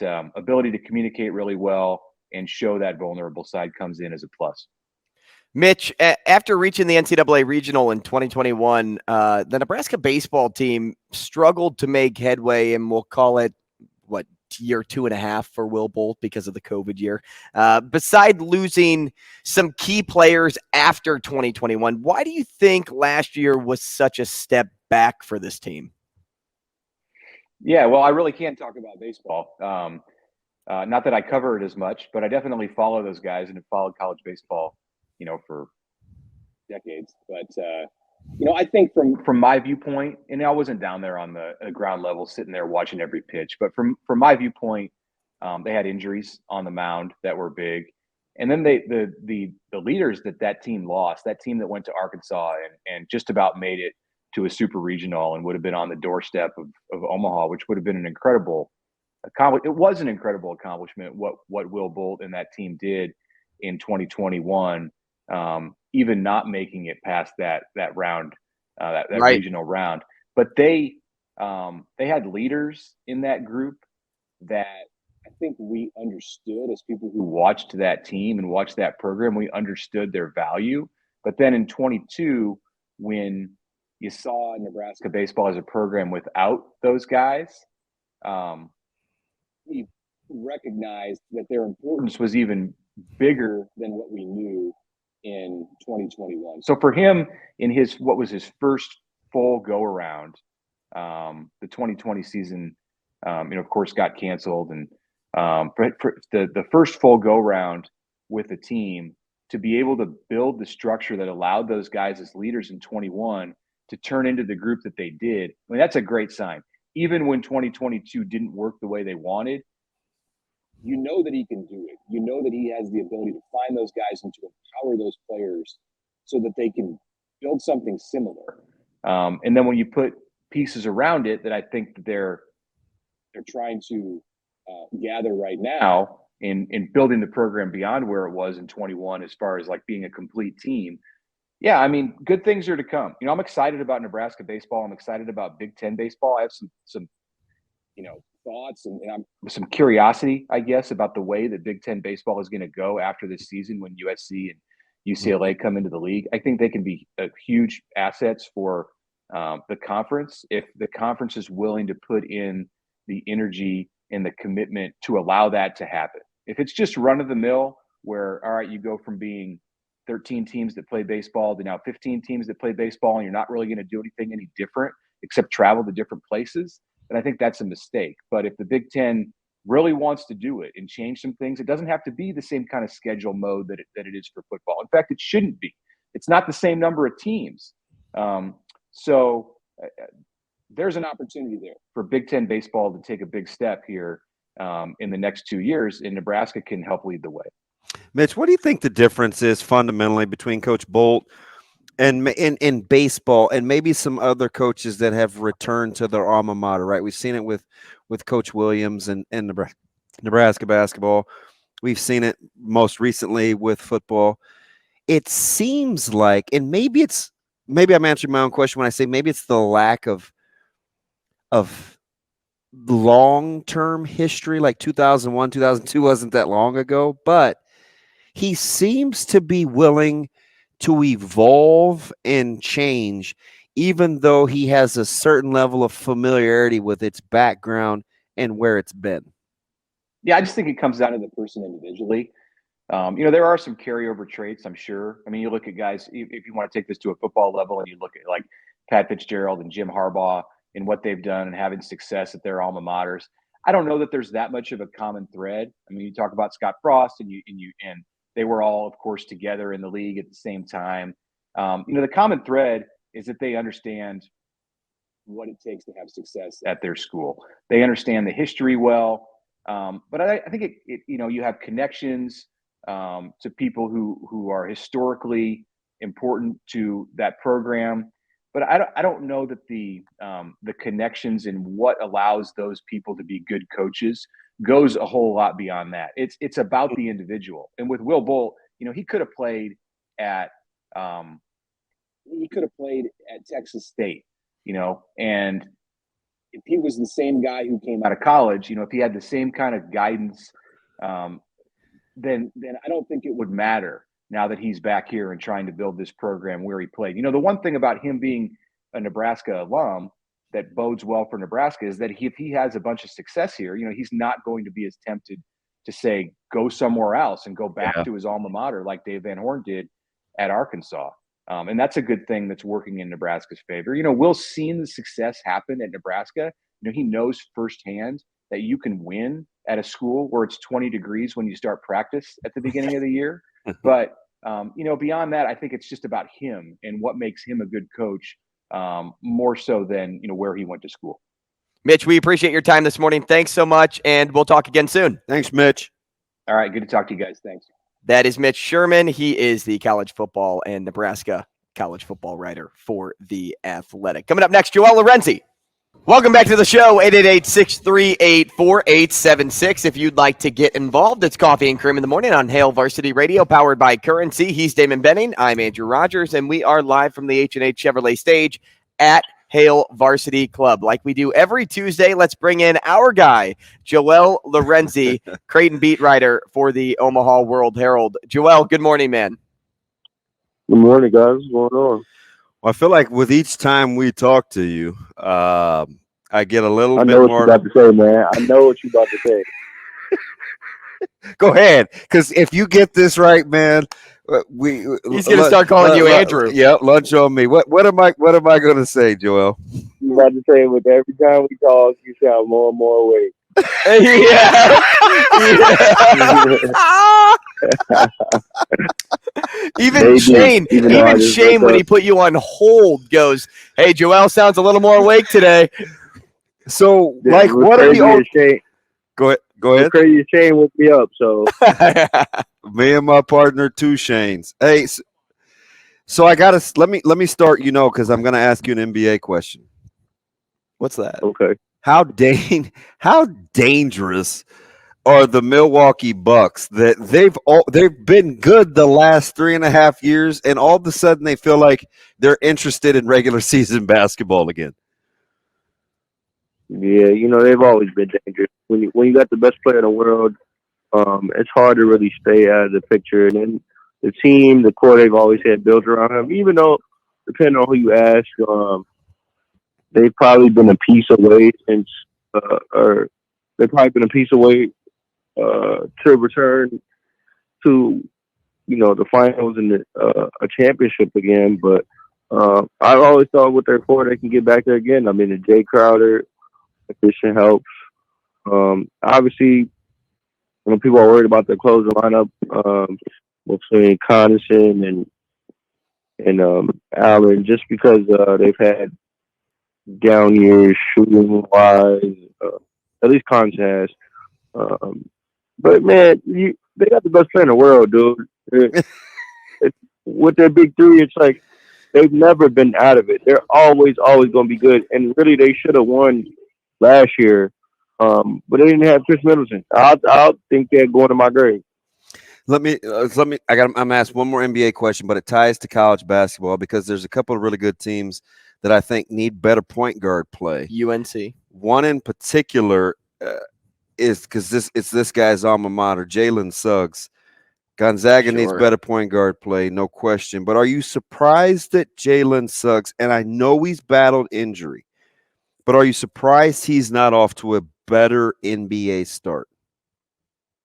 The thing is, with these young prospects, I think I've learned to be more patient because you'll see, and obviously Suggs is probably going to be held to a different standard, at least slightly, because he was a top 5 pick. But you got to be patient with these dudes, man, based on situation, opportunity. Some of these dudes don't break out till year 4, year 5. And he's splitting time with a guy that people left for dead, Markelle Fultz. So you're right. Yeah. So he's in one of the weirder situations in the league, I think. And so, but I will say, as a defensive guy, he showed everything he had to, I think, at the plate. There's no doubt about him there. I think he goes to another team, whatever that might be, because they're going to split that core. Matter of fact, he might not even have to because they're going to split that core depending on who they decide to go with after this draft and what they do there. Because this draft is going to change the direction in the backcourt, I think. Things will become clearer for him. I'm not out on Suggs. Joel, let's talk about one of the more cringeworthy games this year. I shared a ton of thoughts yesterday about the inability to rebound, the Huskies' inability to then capitalize on all of their offensive boards, just an ugly game of basketball all around. And I say that in the nicest way possible. And all that being said, what does a win like that say about this team's resilience, and how much do you credit the winning streak that they're on to provide confidence in tough game moments? Because I always say good teams win, but great teams or good teams win when things are going right. Great teams win when things are going wrong. Yeah, I credit because you saw in the early half of the year, in games they didn't shoot well, they were dead in the water, man. They were probably losing, even if not by much. It was just not an advantage. There was no advantage because this was a team that, to start the year, the expectations around them were, okay, we got so many dudes who could create for themselves. We're going to be one of the best offenses in the country, and they still are. Probably not as highly thought of as they were to start the season, but that was the expectation. And now this team really genuinely hangs its head on defense, which is something they talked about since the summer, but you couldn't really see the vision until the new year when these guys really bought in and started to play for each other and really carved each of their roles out, tried to master them. And so now you're seeing a team that behind one of the best defensive players in the country, they're energized. They're locked in, man, and they've won games that way. I thought you're right. It was so hard to watch that game the other day for a lot of it. And Shinogo trying to back down Kalkbrenner and Kalkbrenner trying to back down Shinogo and get it moving. Like, oh my gosh, this is horrible TV. But down the stretch, Creighton, like they have in recent weeks, got those stops when it mattered, man, and that's how they won games. So you got to give them credit. Joel, I said last week we're going to look up, and I was calling my shot, and I left myself no room, no margin for error. We're going to look up on March the 4th, actually the morning of March the 5th, and Creighton will have ran the table to close out this season. Agree or disagree? Define running the table. So I think they won't lose again when we wake up on March 5th. From now to they won't lose from now to March. Yeah, so that means they got Providence, St. John's, Marquette. Oh boy, Nova, Georgetown, DePaul. I'm telling you, Joel, they're going to run the table.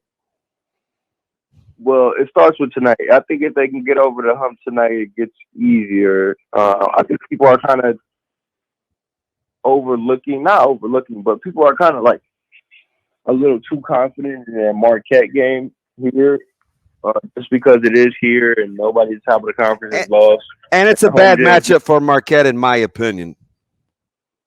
Marquette is probably the best team in the league right now. Maybe not the best team, but they probably got the best shot at winning the regular season. Yeah. So I don't know. I wouldn't count the dudes out, man. And obviously tonight's game at Providence. Yeah, at Providence. Providence, dude, in that gym, Providence has lost once in its last 35 games. Once. 34-1 through the last 35. It is going to be incredibly hard to beat them. That's all I'm saying. Joel, in your most recent piece, you wrote, because this is a great follow-up to what DB just asked, you wrote that this final stretch of games will feel like an eternity. Yep. Like, why do you think that is? Is it because the majority are played on the road, or because you feel they have the toughest final slate of any Big East contender? Multiple factors. Both of what you just mentioned, and the fact that, February, which is just a junior March, it doesn't go that quick, man. And when you're playing teams like this and not Holy Cross, it's gonna feel like an eternity, man. And I think, like I argued in the story, they got the toughest slate of anybody, man. And really it goes to show that Ken Palm has called them one of the unluckiest teams in the country, and I don't think it's really getting any better. I don't think Ken Palm factors into scheduling stuff really. But they are pretty unlucky when it comes to, they got Providence tonight at Providence. They still got to get St. John's in that little old gym. Then St. John's still can't guard, so St. John's, St. John's isn't great, but you still got to take them on their gym, which changes the dynamic. you got to go to Philadelphia and you have to go to Chicago. Yes. Well, hey, you're not gonna slip that in there. To Chicago, you're not gonna do that. I'll go suit up for them in Chicago, man. But look, that is DePaul on March 4th for those of you playing at home. You're not going to do that. To Philly though. Yeah. Is interesting and a tougher game than people realize because of Villanova's rocky year or whatever. If you haven't watched college basketball too closely, you wouldn't think that was a tough game. But people saw when they watched Creighton play them last week, the complexion of Villanova changed when they got Cam Whitmore earlier in the year, and it changed even further when they got Justin Moore back. This dude hasn't skipped a beat, man. You would have thought that he sprained his knee or something. You wouldn't have thought he tore his Achilles, man. So that's going to be a tough game. History tells me Coach Mack, I give the advantage to Coach Mack the second time around, seeing a team with such a quick turnaround. 2 weeks apart, Coach Mack and his scout, I think advantage Creighton all day. That's where I came up with that. There is a path to go undefeated in this stretch. What are the percentage chances? Probably like 15 or something. It's not very high because you would need. It feels a lot like you'll have to have luck like you need in March, but really, for what it's worth, I don't think they'll need to go undefeated to win the regular season title or get a high seed. They will, though. I'm telling you, Joel. They will. Right. I kind of want to bet on this, but I'm not against the Hey, we'll talk. Yeah. Back and forth behind the curtain. We'll talk. We'll talk baseball next. DB, fill in the blank. So we all know Deion Sanders bought a house, right? Yeah. Got a lot of land, too. Speaking of land, fill in this blank, okay? So when he sold his house in Mississippi, he sold 42 blank. He sold, pardon? He sold 42 blank of land. You aren't the biggest beer drinker in the entire world. No, but that was up there with dear old Nebraska Brew from Zipline. Well, yeah, it was actually. Both of those were neck and neck with each other. Do you know what I think made that cool? The clear plastic cups. I think these guys. Yeah, I think that's. You're like, Andrew, why would you pour beer in these cups? I'm like, well, we're not sharing the can. I'm like, I gave it to everyone to try so that we didn't open 3 beers. Well, actually, we would have opened and we're 12 total beers. And we're not in Europe either, but we still drank them at room temperature. Well, they were cold because they were in my car. Well, kinda. They were cold. Just because you backed in, your walk was a little quicker. They didn't stay as cold. Beep, beep. Hey, why'd you back in? Well, I wanted to shorten my walk. You shortened the walk by 4 feet. Still shorter. Worth it. Worth it. Yeah, I have no problem with shortening the walk. Yeah. I know you don't. I know you don't. Boy, Shane. Nobody can do that. Shane, are you a big fan of baseball keeping the runners starting on second base in extra innings? Or are you a bigger fan of the bases being bigger? I'm a bigger fan of this old Nebraska Brew. Dear old Nebraska Brew? Yeah. Dear old Nebraska Brew. Yep. Is that what you're drinking right now? Mm-hmm. Out of the clear solo? Yep. This is dear old Nebraska Brew. It looks just like water. I mean, I can't see it. It's the light that I see over And I'm in the same boat with the ice melting. But are you a room temperature water guy? Because that's terrible. I like my water cold. Me too, and I'm the only one in my house that cares. Problem with that is, I believe it was like proven that you cramp up more if you drink cold water. I've heard a lot of BS. Exactly, Bo. Thank you. I've heard a lot of stories about cold water versus room temperature and whatever. I just tastes better. Room temperature water is just not good, and I'm the only one in my house that cares about it, which means I'm the only one in my house that typically puts. Do you have a Brita in the fridge? The water bottles in the fridge. Do you have a Brita in the fridge? No. So I have. But if it's room temperature pure and you need to get hydrated, you can drink it faster if it's not as cold. If it's cold. But mine has like the Gatorade spout in the fridge. If it's cold, if it's cold, I Good. just drink. Filtered water? I don't drink anything warm. Even at the beanery, I'm going with the smoothies. coffee from the Beanery. That's what I'm drinking warm right now. Official coffee of So Coffee I and wonder Cream. what would happen. Everybody tells me. I remember my buddy Todd Doxson used to tell me that he's a caramel macchiato guy. It's like, oh, DB, just have one. It's addicting. I'm like, how many calories is that? That is such a white girl drink. Is it Caramel Well, macchiato. No, Like, he is. you came from white, Cali. but Hey, caramel macchiatos. but he's far from feminine. I'm I not feel gonna like that's always been the drink of caramel macchiato.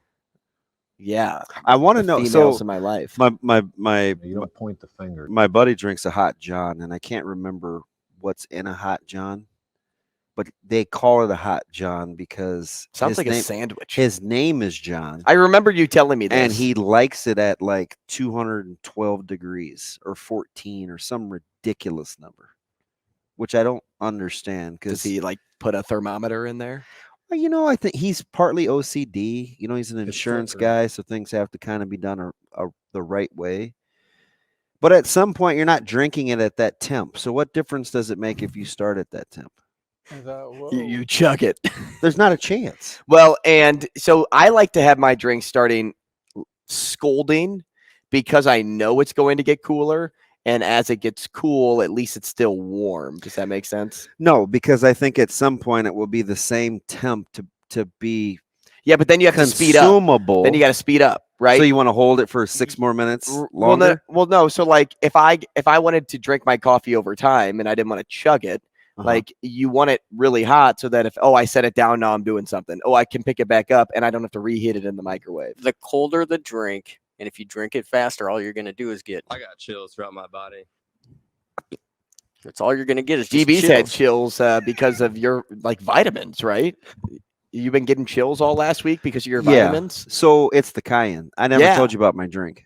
Oh, you did. It Okay. was the drink. That's right. Yeah, it's cayenne, honey, apple cider vinegar, a little kosher rock salt to get my electrolytes Mhm. right, and Himalayan pink salt. turmeric. Isn't there a Cayenne Turmeric. cartoon? Or is it Caillou? It's Caillou. Caillou. Caillou. The little bald head crybaby that Yeah, wears that's the same, Sauter. that wears the same clothes every day. That is Mike Sauter. He's such right a there. whiner. He's I don't know how Caillou. that cartoon got famous, but the dude is constantly whining. He needs more discipline. Because he's got a whiny voice. He doesn't change his clothes. I would whine too. They're always clean though. Fudge. Come on, Caillou. So they Come just to magically bed. clean themselves. Sure. It is a cartoon, Shane. I'm It's serious. not that, real. Listen, that little ball hit. So that little dude is Cayenne? constantly whining. How old is Caillou? I don't know. Stop whining though. That's what I know. Like, you're not a good role model for kids because the minute you start talking to your parents like that, you don't have to. A leader. Well, looking like him, he Can probably you, goes to his can room you and gets spell timed. Caillou? Call. Don't No. put that crap on me. OU. Close. Caillou. Yeah. Caillou. Did you have to Yes. Google it? I sure did. Yeah. I don't even know how we got started. Yeah, well, it's a Canadian educational children's show. So Sit back to Canada. Again. always back to Canada with DB. So Coach Bolt, he's got Vancouver and I've been to London, Ontario. I think it's funny how he mentioned, yeah, if you're from Canada, you must know this person. And it's like, whoever no- asked that question, think about like saying that in the States. Like, oh, you're from the US, you must know this person. Yeah, and just imagine the Yukon Territory. Right? Like, you ever looked at that square footage on a map? It is massive, and it couldn't be a different lifestyle in Vancouver than in Ontario or Toronto. Toronto to Vancouver, like Ontario to British Columbia, vastly different. Vastly different. And I've never been to Canada, and I want to someday. But those provinces are huge. Yeah. Huge. No? It's a very big area of land. Been to Kingston, been to London, been to Toronto, been to Montreal. Went to a training session in Vancouver. They were training on an island for the World Cup. Very expensive. The most expensive place I've ever been. Vancouver? Yes. And they have this thing called GST, which is like provincial sales tax, but it's on top of regular sales tax. And so it's like gratuity every time. So there's the tax. Right. Then there's the provincial tax, the GST, which is why everybody can get insurance in Canada. It's tiered now. It's not all that glitters isn't gold. Isn't it in It may Canada? take you 6 months to get an X-ray. Isn't it in Canada that you don't have to pay for medical insurance because you pay like throughout the GST? Yeah, is okay, so crazy. that's what that stands for, or you stands get a with, I should $34 meal, and it's really like $61, and you wonder what happened. say. Did I order 2 drinks? Dude, I'm serious. I remember I ate at this place called Marche's in Toronto. It's a fantastic concept, and it's one of the places that I like to go to. I spent New Year's there once. We were on a boat, but anyway, I'm on a boat. my bill was like 40%, 45% of what the meal costs off the top. I'm like, you know what? Don't really care if you guys have health insurance anymore. I don't want to pay it. You simply can't do that. What? I don't want to pay it. Well, it's like sticker shock. Oh yeah. I'm looking at the piece of paper. But it wasn't that good. No, you're looking at the piece of paper, and this is you. Let me see your notebook. This is DB looking at his receipt. He's just like, how is this 5 pages? What is GST? This tax, that tax, this tax, that tax. Fudge. Anyway, Hey, transitioning to baseball as promised. because I did talk about the Blue Jays yesterday. Because you did talk about the Blue Jays. And as we finished up the AL, we never got into the National League. And reason for that is there's a lot to talk about when you involve baseball. But let's start with the team that represented the NL in the World Series, and that's the Philadelphia Phillies, which, speaking of Philadelphia fans, they must be just sports fans must be hurt because they got so close in 2 different sports, and then all of a sudden they fell off right at the end. But when you talk NL East, the Phillies do return the majority of their group. They have their starting pitching core back. They obviously have the MVP back. Rhys Hoskins finally became a consistent player last year, especially in the World Series, or at least the postseason. He was living up to his status in that system, in that organization, because for the longest time it was, oh, Rhys Hoskins, he's going to be the guy. And then they couldn't figure out where to play him. They were like, hey, let's put him in left. Hey, let's put him at third. Hey, let's put him at first. They didn't really have a spot for him. But I think they finally found a way to get the most out of Rhys Hoskins. Yeah, I don't even think that that's the team to beat in that division. So, but they do have one. You would say the Mets are the team to beat. Yeah, but can I ask you real quick something about the Mets? What are they getting in Pham? They are getting a very egotistical player because he's the type of player that even when he worked in AA, my brother told me a story because he worked in the front office in Springfield. Springfield Cardinals is who I'm referring to here. He said every player would walk in and say hi to the people in the front office except for Tommy Pham because he felt like he was better than everyone else. Now, he did have a little chip on his shoulder because he had to prove people wrong. It took him a little while to get into the league. And once he made his way into the league, he started to spark a little bit, and he showed that as a leadoff hitter in San Diego. So, but you're getting somebody that I would call him consistent. So you got Senga, you've got Verlander, you've got Quintana, Dave Robertson. All of those guys have to figure out a way to make up for Jacob deGrom going and Bassett going 6 1/3 every time out, or Jacob deGrom going 2 games throughout the year. He's battled some injuries here as of late. But are you cool with making the Mets the favorite or in the NL East over Philly? I think so. They're well put together. Alonso is one of the best power hitters in the game. Lindor is one of the best. Got it going too. People are starting there to hate on him, and then all of a sudden he figured it out. And let's remember, okay, because I looked this up the other day and I could not believe this. The leader. Let's remember who plays either second base or outfield for the Mets, and that's Jeff McNeil. Did you know that he won the Silver Slugger in 2022? Did you know he's an MLB batting champion in 2022? And they re-signed him. This is a guy that, if you remember Jeff McNeil, you either got 60 games out of him or he hit over 300.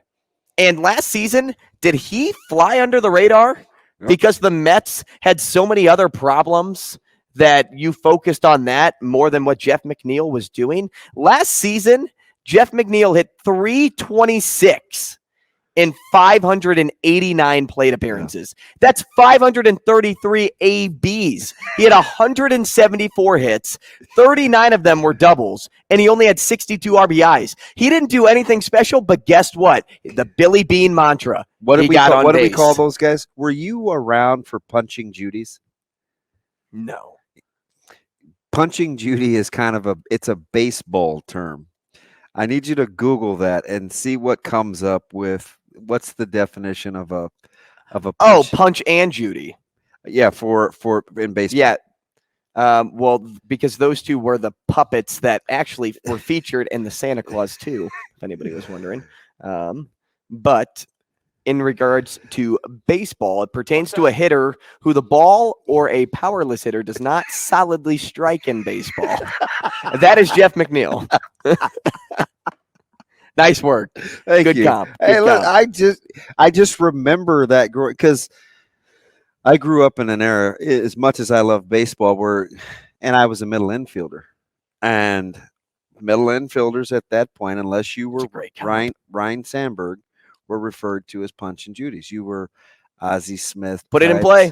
Right. It's just like, you know what? That's not really who I want to be. I'd like to be able to hit for some power, at least extra base hits, but we weren't really paying a ton of attention to slugging percentage back then. Take a guess. Who is on the cover of MLB The Show this year? I know you're not a big Shohei video game guy. Not Ohtani.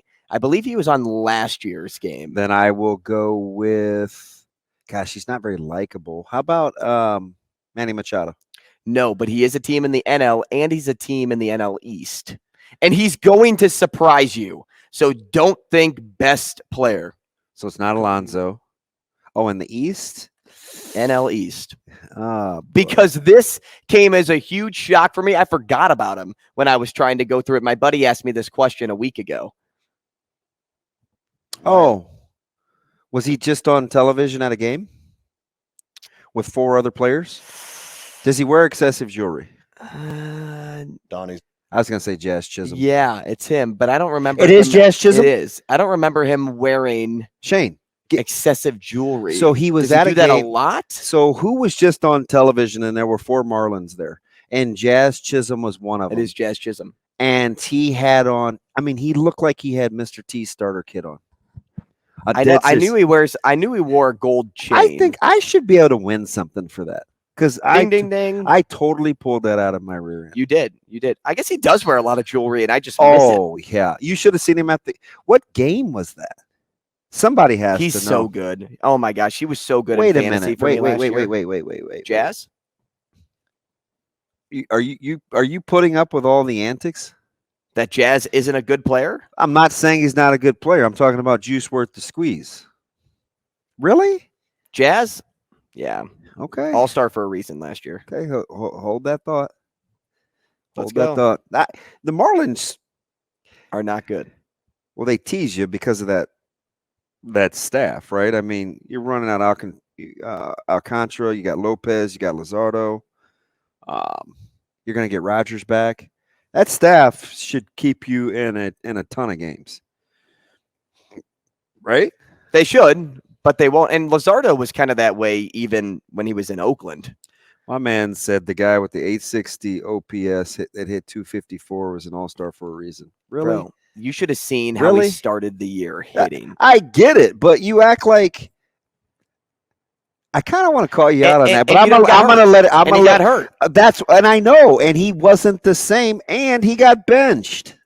Like, let's not forget about that.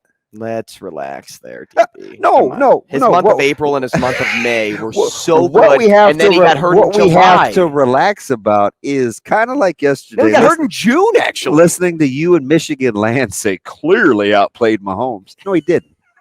Jalen Hurts Statistically, no, dude, he didn't. If you I throw, don't care how you look if you at throw it. 180 yards, that is a bum performance. Listen, I don't care how you dice it up. At no point did Hurts clearly outplay Patrick Mahomes. At no point. Clearly, probably wasn't the right word. More touchdown passes, more rushing yards, and he got the dub. Yeah, but you don't have to more touchdown passes. I mean, then you can say Well, more touchdown rushed for Hurts And he had one more of those. So what's clear about it?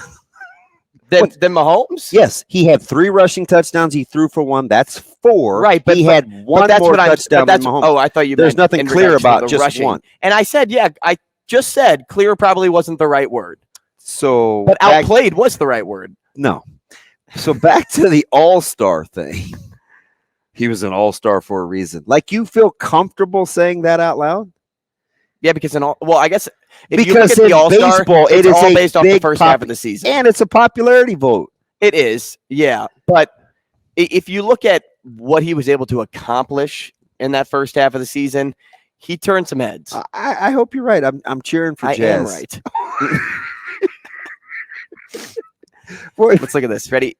In the first Barry must have had a joyous time with you. In the growing first up. month of the season, he easily hit over 300. Listen, easy. yeah. Second month of the season, he probably averaged All-star 300. for a reason. And in June is where he fell off. Because he lives in a heavily populated state, even though nobody goes to the games in Florida. Jazz Chisholm became a very popular fan vote. And Jazz gets so many ABs, so that's why I hate basing it off of batting average. Well, do you like? So which is your favorite? The 860 OPS? Where are we starting? Which is your favorite? Hey, let's begin. Listen, I like baseball, so we can have these conversations anytime you want to. Hey, but think about Jazz, though. He's trending up in every category since he became in the league. I want the Marlins to be good. Maybe it's overhyped right now because, like, would I put Jazz on the cover? No. Is he running out balls yet? But remember, like, putting somebody on the cover means nothing. I'm just happy I guessed it right. That's all. What? That I guess. Oh, Jazz. When we first went back and forth, I said Jesus Aguilar. Isn't that amazing? And the reason I said that, I'm like, who's good on the Marlins?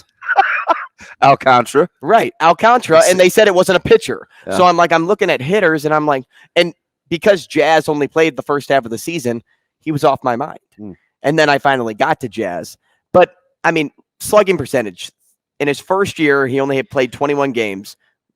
Kind of skewed numbers, but he 161 batting, 242 OBP, 321 slugging. Next year, 248 AB or BA, OBP of 303, 425 slugging, 728 OPS. I'm with you. Year 3, 254 BA, OBP of 325, slugging 535, 860. If the numbers keeps trending up, then yeah, like I'm with it. I'm with the Jazz hype.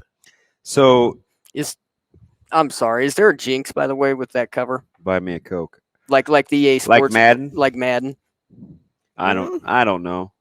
Shohei Ohtani was pretty good last year. So no, I mean, and if he was on the cover, no. if I'm correct and he was on the cover, then let me ask you something, because I think I'm kind of vibing with the Cubs this year. Dansby Swanson was a great addition for them, dude.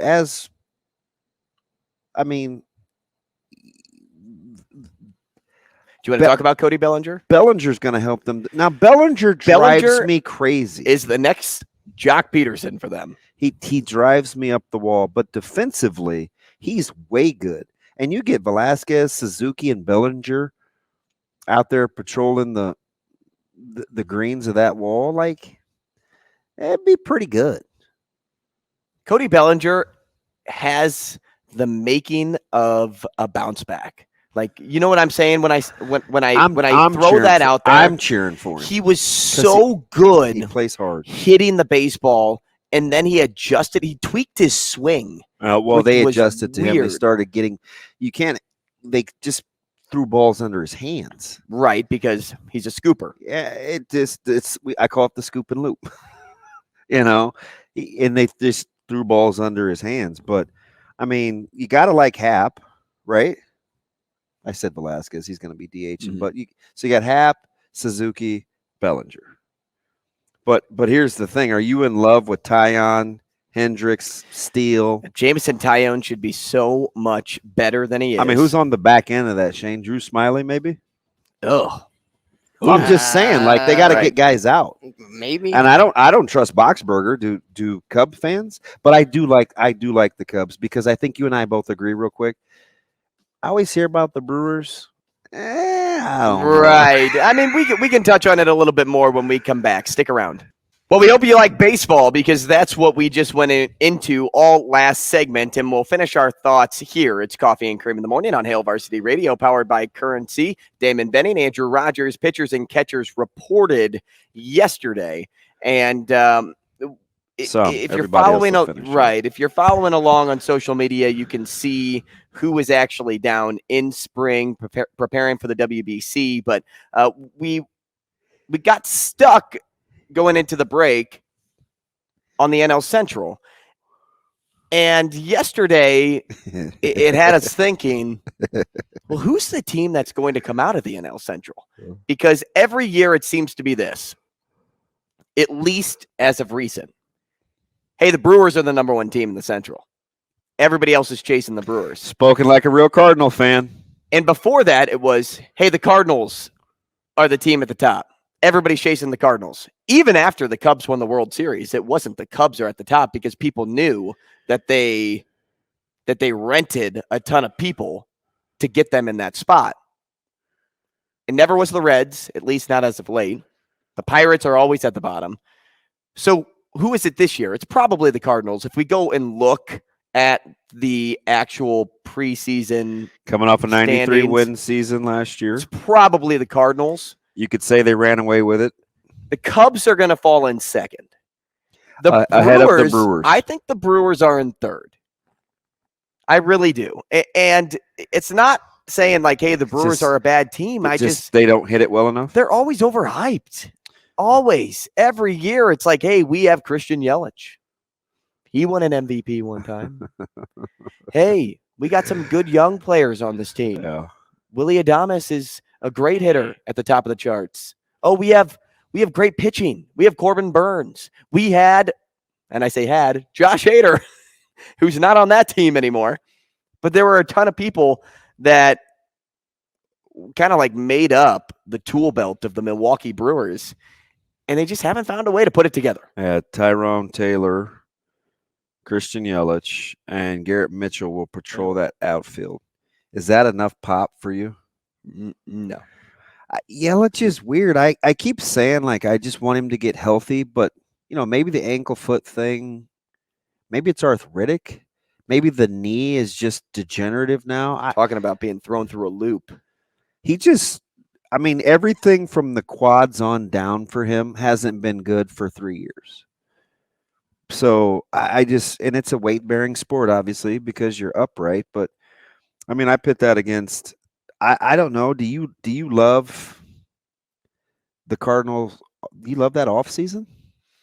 That's the Cardinals offseason every year. Your bullpen is going to be interesting, right? Because every year you and so, Coatney is a huge Cardinals fan.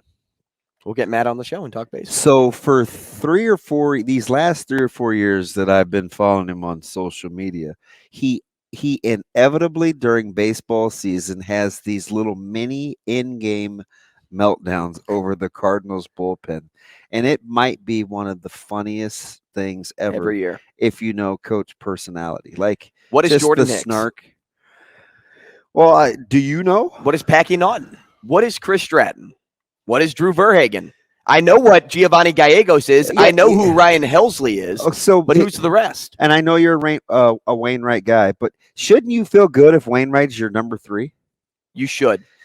Jordan Montgomery was great. I loved the trade last year, getting rid of Harrison Bader for him. Yeah, because he was Flaherty's for the Yankees. your opening day guy, right? Yeah. Oh, yeah. And Flaherty healthy. Flaherty healthy is perfect. Yeah. Steven Matz at the 5. Well, you always toss around a rando 5. Miles Michaelis got paid after a good season. He shows you flashes of brilliance. Mm-hmm. Sure does. But then you look at the lineup. You pick up Wilson Contreras, to replace Yachty, which we talked about in the summer. It was like, I'm fine. He's the top 5 catcher in baseball. Okay, fair. Paul Goldschmidt, former MVP, great. Brendan Donovan, Tommy Edman in your middle infield could be a little better, which is why you asked me yesterday, would you be happy with Fernando Tatis Jr.? Like, yeah, if you put him in that mix of players right there. How about the happy. How about the irony? And he had a pit stop in between, but we both have former Mets as our 5s, because I think Syndergaard will be a 5 for the Dodgers. Yeah, fair point. I just hope he's healthy. We'll start. Julio, Clayton, Gonsolin. We get Dustin May back, which will help, and then Noah Syndergaard. But I just wonder for you guys. First of all, I think the West is going to be a bear. The Rockies. They're great. Wow, Hurrdat. It's Thursday for that sorry. deep down body hate. The Giants will bounce back. And Thank they you won't for paying recapture for the part of glory of Nolan 2 years Arenado's ago. contract. But the Padres will be extremely formidable. So, because they're built well. Yeah. And, maybe what will happen in Philly happen with the Giants with Kepler, because he seems to be a guy that he's so unconventional and so quirky. Maybe he'll wear out his welcome. Maybe he only needs young guys. Right. And I think that, they were trying to get better behind the dish last year, and they had their struggles. But you assume, and it's an odd year, that the Giants will be good or better. Yeah, better. I mean, all the stuff that happened in the offseason with them. The West is certainly better than the Central, don't you think?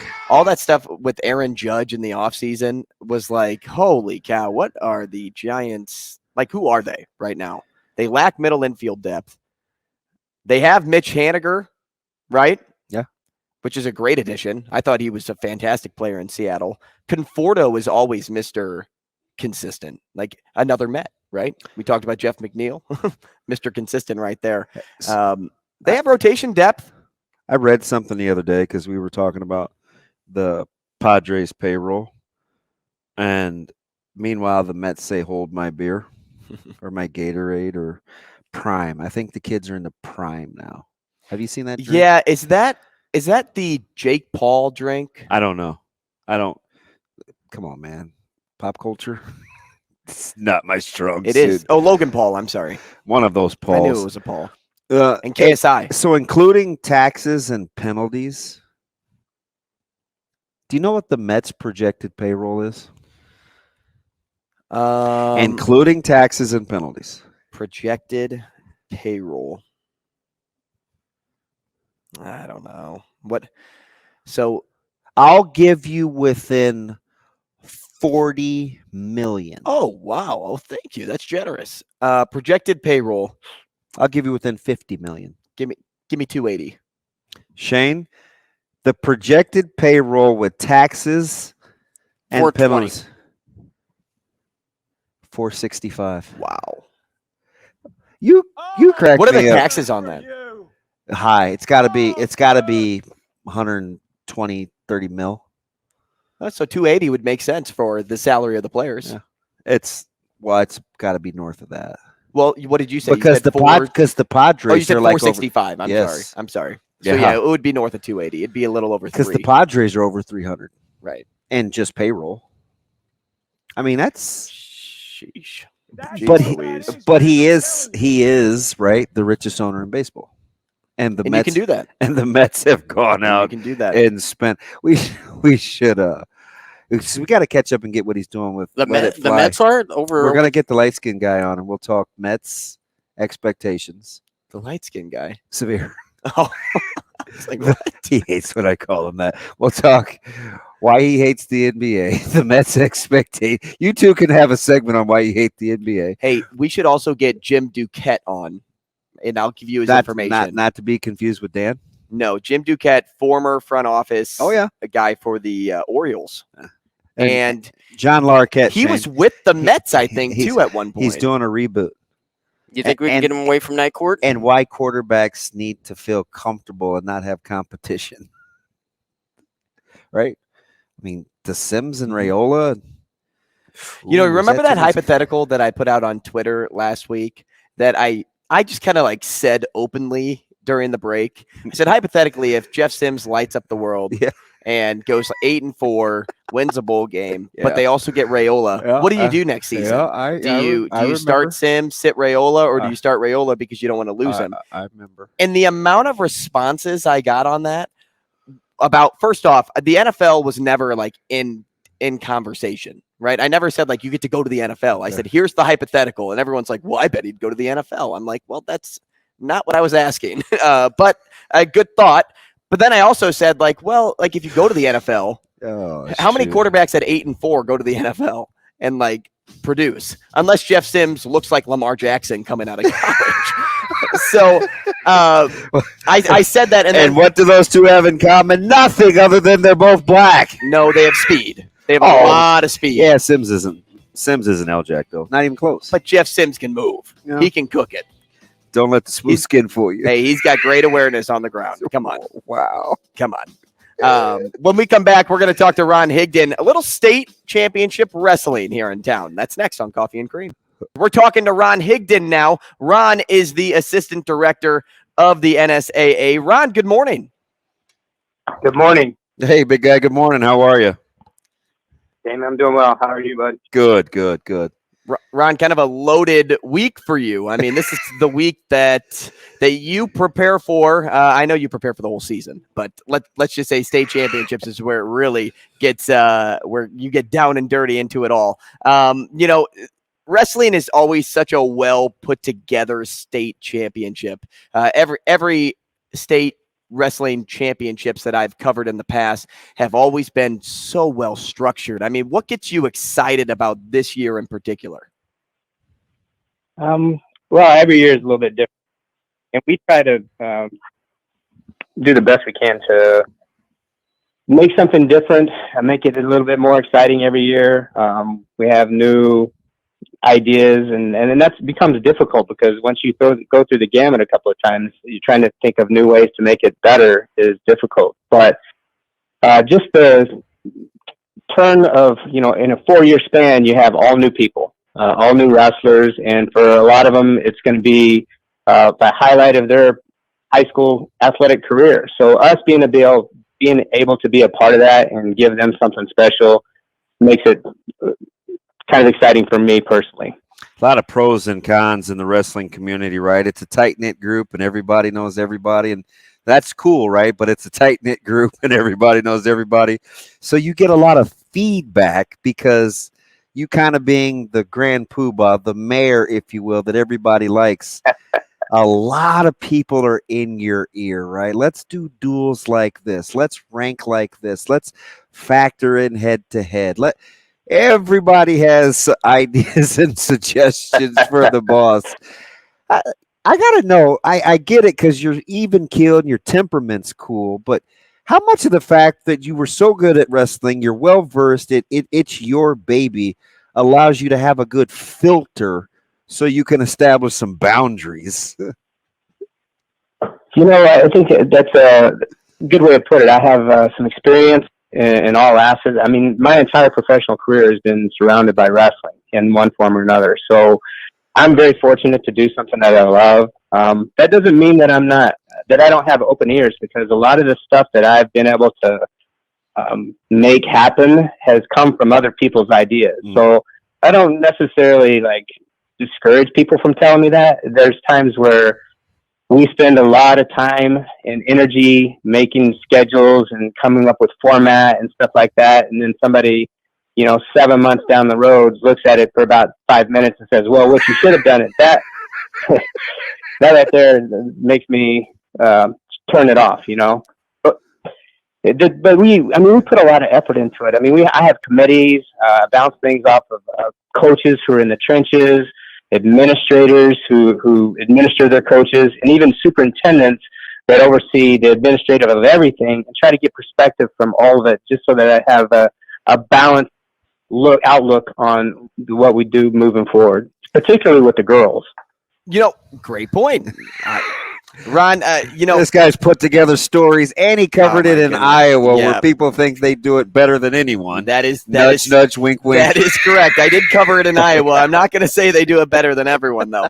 But I did a story about 2 years ago about just the growth of girls wrestling in high schools. And one school I focused on in my previous life was South Sioux City. And at the time, the program was very small, but now they're mighty. The #1 team in the rankings. It's impressive to see how rapidly that program grew, but not just that, girls wrestling as a whole since I first put together that story. How impressive is it to you that in just a couple of years of being sanctioned, that girls wrestling is becoming more and more popular? Well, I knew that it was going to be big. It was a national trend. I wanted to make sure that Nebraska wasn't the last one to turn out the lights. So we got it sanctioned, and from that point, it has exceeded expectations at every turn. It exceeded expectations in number of girls participating, number of schools registering, number of teams, and the quality of girls. The other thing that I don't think people understand is the demographic that we're hitting. The kids that are competing in girls wrestling, we're not stealing them necessarily from basketball or anything. It's girls that weren't participating in sometimes anything else. Right. So giving those Great opportunities is fantastic for us. That meets our mission, giving opportunities to kids. So when we look at, and South Sioux City is a great example. South Sioux City has a large contingency of Hispanic girls. Yes, they do. Their whole enrollment, but they have taken those girls and given them an opportunity to compete in a sport that now it's a big thing for them, and they're they're becoming a power. They're tough. They're going to be tough to beat. Grand Island is the same way. I mean, they've got numbers that are unmatched. I mean, they have like 60 girls come out for wrestling. It's fantastic. And again, I don't think that we're necessarily taking them from anything else. We're just giving opportunities to new faces, which is awesome. Well, a big piece of that story too was, girls practicing with the guys because the programs weren't big enough to have two girls going head to head with one another at the time. And I know that's kind of been like a topic of conversation, in the past of like, hey, do girls face guys? Yeah, 2 years ago, people were sitting out, remember, Ron, at the state tournament? Yeah. Now they've got their own baby. Right. Remember that? Yes. Yeah, so like Go ahead. Go ahead. No, you go. I was going to say, no one back in the day when girls were having to wrestle guys, no one liked it. The girls didn't like it. It was a no-win for the guys. Coaches didn't like it. Parents didn't like it, and certainly school administrators didn't like it. The fact that we gave the opportunity for girls to compete against girls only was a huge step to progress. We started 2 years ago. Before the sanction, we had about 300 girls that were competing in the state. Last year, we were around 700. This year, we're over 1,200, about 1,252. And that number is going to continue to grow. We had 197 schools register for girls wrestling this last year. When you add the co-ops and the ones that registered that ended up not having teams, we ended up with 147 teams. So the growth is going to continue. I think that the first 5 years is going to be your largest growth. The first 3 years are going to be the biggest jumps, and then the last 2 years they say are going to continue to grow. But we're looking at fantastic numbers. Ron, let me get you out of here on this, up against it a little. But along those lines, officiating, I've watched this a long time. I saw 2 hand calls in consecutive matches in Big Ten this last weekend. One was with Pinto, the other with a guy from Michigan. And speaking with the girls, officiating it's a problem in all sports. But as the wrestlers get more explosive, they're bigger, stronger, faster. I'm looking at Tyson Terry, Joel Adams, these guys. They're doing things I'm not accustomed to seeing. And now, just talking with Coach Mulligan, watching Piper and Barber and Rossiter the other day, officials are starting to officiate it a lot like boys, where you don't get as near the leniency. How has officiating grown with the popularity and the demand of both genders doing both sports? Well, I mean, we are in need of officials, obviously, and we have a large group of guys that have been officiating for quite a few years. And the quality of girls is not equal to the guys yet. I mean, as a whole, the depth, but there's some surprisingly exciting girls to watch wrestle, man. They are technique-wise, their drilling it's exciting. For somebody that's been wrestling my whole life, I used to not even think I would like watching girls wrestling, but I like watching them. They're explosive, just like the boys. On the officiating side, we're always trying to recruit new ones, and we had 4 or 5 female officials for the first time in the last 2 years, and we are cultivating them. We're giving them some mentorship and trying to build those numbers. I guess to answer your question, as the girls get better, they're going to start being officiated more like the boys also. But with that, we're going to have a new group of key people coming in to be officials that are going to see the girls from the day they start. They're going to see the girls and the way they wrestle, and we have to do a good job of making sure that we're mentoring them and keeping them. Our goal is to keep those officials in the first 3 years. We had 52 first-year officials in wrestling this year. We're making an extra effort to reach out to every one of them and make sure that they had everything that they needed. Did they have contacts? Did they have somebody that could help them get assignments? Did they have somebody that can help them mentor them? We're making a conscious effort. And our supervisor officials right now, Nate Newhouse, is knocking it out of the park. He's putting so much effort into it. It's fantastic. So we'll see where it goes, but we're always trying to grow. We almost said I'll win a whole segment without saying anything good about Newhouse. Darn it. Thanks, Rob. Best wishes with this upcoming week. Give John Dolliver and those guys my best.